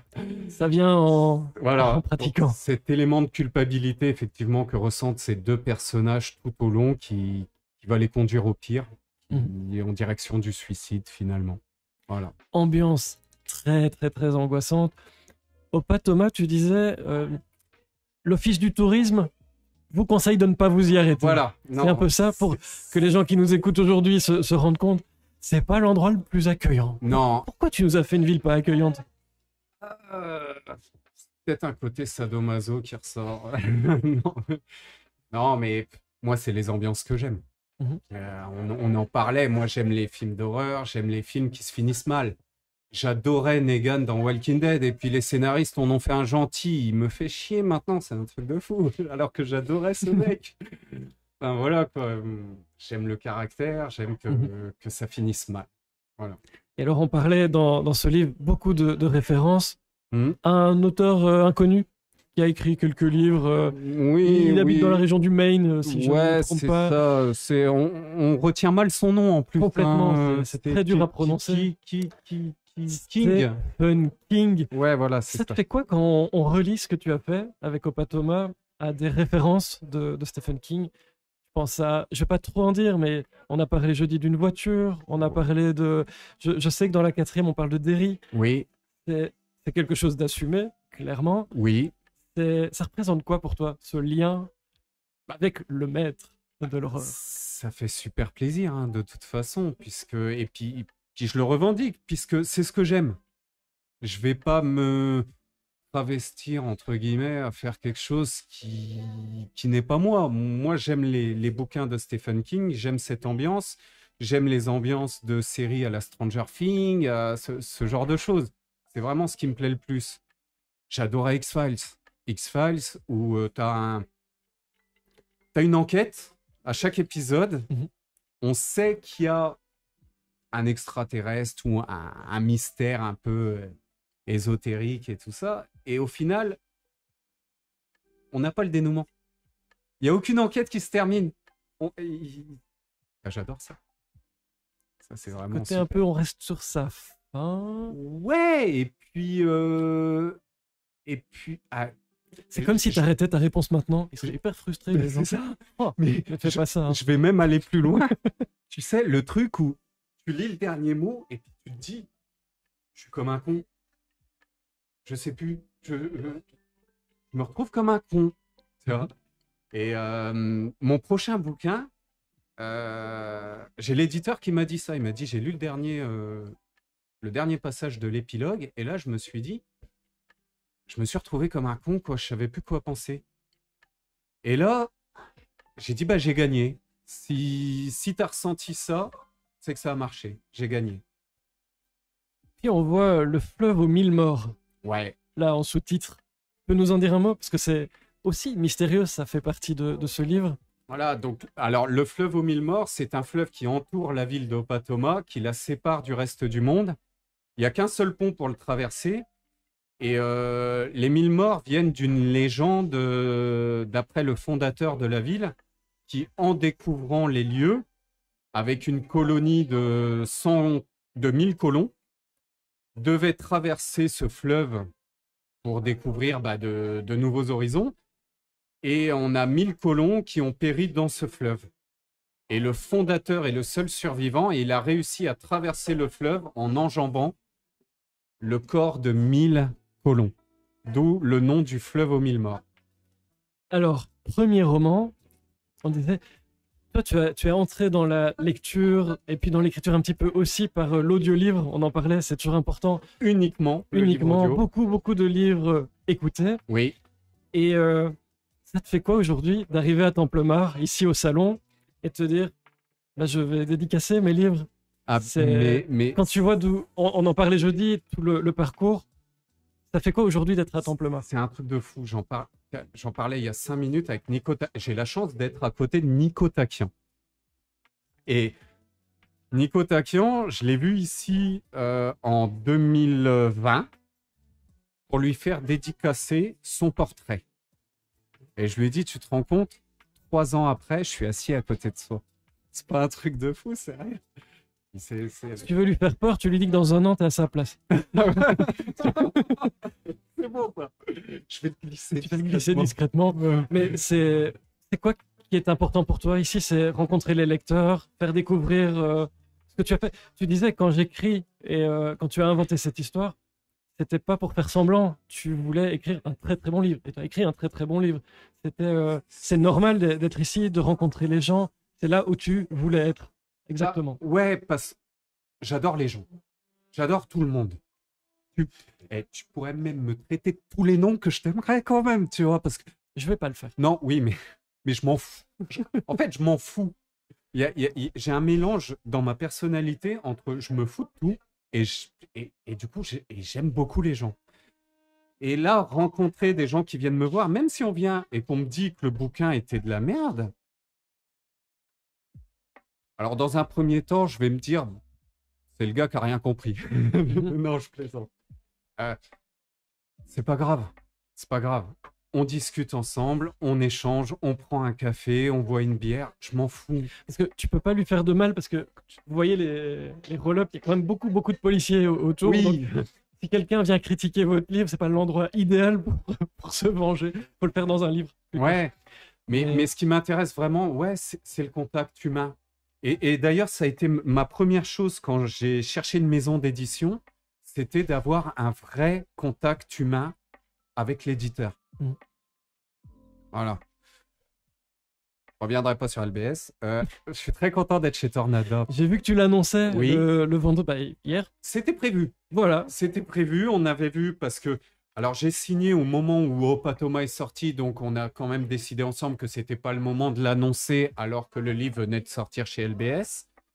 Et je leur ai dit, écoutez, je passe dans l'émission internationale mondialement connue de la boîte. Voilà. Donc, je leur ai dit, j'aimerais leur réserver l'exclusivité et après, on pourra l'annoncer tout de suite derrière sur les réseaux. Et ça me touche beaucoup. Voilà. Et surtout, c'est une très très bonne nouvelle pour toi. Et c'est ça qui me touche le plus. Parce que j'étais content de voir hier l'annonce et je me disais, ah, c'est bien parti. C'est bien parti pour la suite. Ouais, parce que ils ont été super accueillants. Ce que j'aime aussi chez Tornado, c'est que même les auteurs entre eux sont assez soudés. Il y a une vraie ambiance entre les auteurs. Et j'ai tout de suite été accueilli vraiment... Bon, peut-être qu'ils veulent leur portrait. Tu penses qu'ils sont... Mais pour en connaître quelques-uns, il y en a ici, donc si vous passez par Templemar cet après-midi, vous avez Magali Collet qui est là, vous avez Christophe Royer qui est là, et j'en oublie probablement, mais voilà, oui, on sent qu'il y a cette petite famille-là qui va t'accueillir. En tout cas, c'était un plaisir de reparler. Oui. On ne t'arrête plus. Et bon salon. Merci. Bonne rencontre avec tous ces gens qui t'aiment déjà. Ouais. Si vous passez sur le salon, dépêchez-vous parce que j'ai pas beaucoup de livres. Il est déjà en rupture partout. Donc, dépêchez-vous. Il en reste pas beaucoup. Voilà. Ça, c'est beau comme tease. Et c'est tellement vrai. Merci beaucoup. Tiens, merci. Du coup, vous pouvez acheter celui-là. Je garderai bien pour... Merci beaucoup, David. À très, très bientôt. À très, très bientôt. Voilà. Je laisse la place. Bonjour, bonjour. Bonjour, je vais l'installer. Merci. Vous pouvez vous installer juste ici. Félicitations. Merci. On va commencer par là. Puisque Alain Paul Autré. Moi, mais j'ai une extinction. Une extinction, oui, ça arrive dans les salons, c'est l'émotion parfois. Et oui, psychologiquement, C'est ça tient sans doute beaucoup. On va essayer de s'en sortir. Alain Paul Autré est parmi nous, lauréat du prix Nordec 2023. C'était hier soir. Avant de parler du livre, comment vous sentez-vous? C'est une très très bonne nouvelle, évidemment. J'ai pas très bien dormi. J'étais un petit peu excité. J'étais très content, très ému aussi. Et surtout avec les discussions que j'ai pu avoir avec les membres du jury, etc., qui ont été très riches, enfin, qui m'ont aussi appris beaucoup de choses. Donc j'étais vraiment très content. Ça représente quoi, le prix Nordec, pour un auteur? Écoutez, c'est mon deuxième roman publié. Et donc, pour le deuxième, avoir un prix, c'est encourageant. Bon, la valeur n'attend pas le nombre des années. Chez moi, elle a attendu quand même un peu longtemps, mais ce n'est pas grave. Donc, je suis très content. Pour les gens qui nous écoutent sur Twitch, faisons connaissance. On va essayer de faire comme ça. En quelques mots, vous pouvez parler de votre parcours, de qui vous êtes. En fait, c'est carte blanche en général dans cette émission. Voilà, pour que les gens qui nous écoutent puissent faire connaissance. Et puis juste après, on parlera de ce livre que vous voyez, L'inconnu dans la falaise, tout un programme. Et en général, quand on remporte le prix Nordec, c'est qu'il y a un beau programme dans ce livre, avec Travaux dangereux sur la côte Picarde. On reste en Picardie. Un petit mot sur vous avant de faire les présentations. Je sais pas, j'ai eu 3 vies en quelque sorte. La première, j'ai élevé mon fils. C'était un choix qu'on avait fait avec mon épouse. La deuxième vie, j'ai passé les concours de l'éducation nationale et je suis devenu agrégé de lettres. Et j'ai donc enseigné, etc., en classe préparatoire. Et puis, troisième vie, si je puis dire, j'ai écrit des romans policiers. Mais j'avais toujours écrit auparavant, mais j'ai laissé les choses dans mon tiroir, dans mes tiroirs. Un polar historique, si je ne dis pas de bêtises, ou avec une part d'histoire. Au passage, c'est chez Nord Avril, comme ça vous savez tout. Pour les habitués qui suivent ici, c'est la même maison que Célinguis. Oui, on salue au passage. Je ne sais pas exactement si c'est vraiment historique. Je voulais votre avis. C'est une étiquette qu'on met parfois. Oui. Qu'en pensez-vous? C'est à la fois historique. Il y a une partie, disons, qui est sur un éventuel mystère sur la côte Picarde, un squelette découvert dans une falaise qui mène à un certain nombre de spéculations, et aussi surtout la grande histoire, et surtout l'histoire contemporaine, c'est-à-dire le problème du terrorisme, des extrémismes, de la confusion qu'il y a entre les deux, d'une frontière qui devient de plus en plus floue entre ces extrémismes, etc. Donc, si vous voulez, vous avez des gens qui font des travaux, chose de très banal, et qui se trouvent d'un seul coup confrontés finalement à la grande histoire, celle qui est en train de se faire. Voilà comment on peut peut-être résumer un peu. C'est un sujet quand même, on peut être délicat, les attentats. Oui, c'est délicat. Tout ce qui est extrême en général. C'est un sujet qu'on prend avec des pincettes quand on décide de l'appréhender comme auteur, ou on se dit, j'ai carte blanche. Les deux. C'est-à-dire, je pouvais, mais je ne peux pas dire n'importe quoi non plus, ça n'aurait pas de sens. Mais oui, on fait attention à ce qu'on fait. Il y a l'idée, c'est je ne veux pas le dire parce que ça déflorerait une partie de gâcher, gâcher. Mais des choses dont on ne parle pas, si vous voulez, actuellement, et qui quand même existent. Et c'est ça que j'ai essayé de mettre un petit peu en lumière sur ce problème du terrorisme. Beaucoup de tensions aussi, et puis des recherches, probablement. Moi, je lis les journaux. Ça Je suis un habitué du monde. Je regarde les séries à la télévision. Je regarde aussi sur Internet, etc. Et puis j'ai parfois des petits des informateurs qui peuvent expliquer un certain nombre de choses, ou du moins m'amener dans certaines directions, quoi. Qui on contacte comme ça? Ce sont des amis, ce sont des gens avec des profils que vous recherchez pour un projet précis? Pour ce qui se passe dans la partie gouvernementale et dans les hautes sphères là, j'ai quelqu'un de très proche de moi qui est là-bas.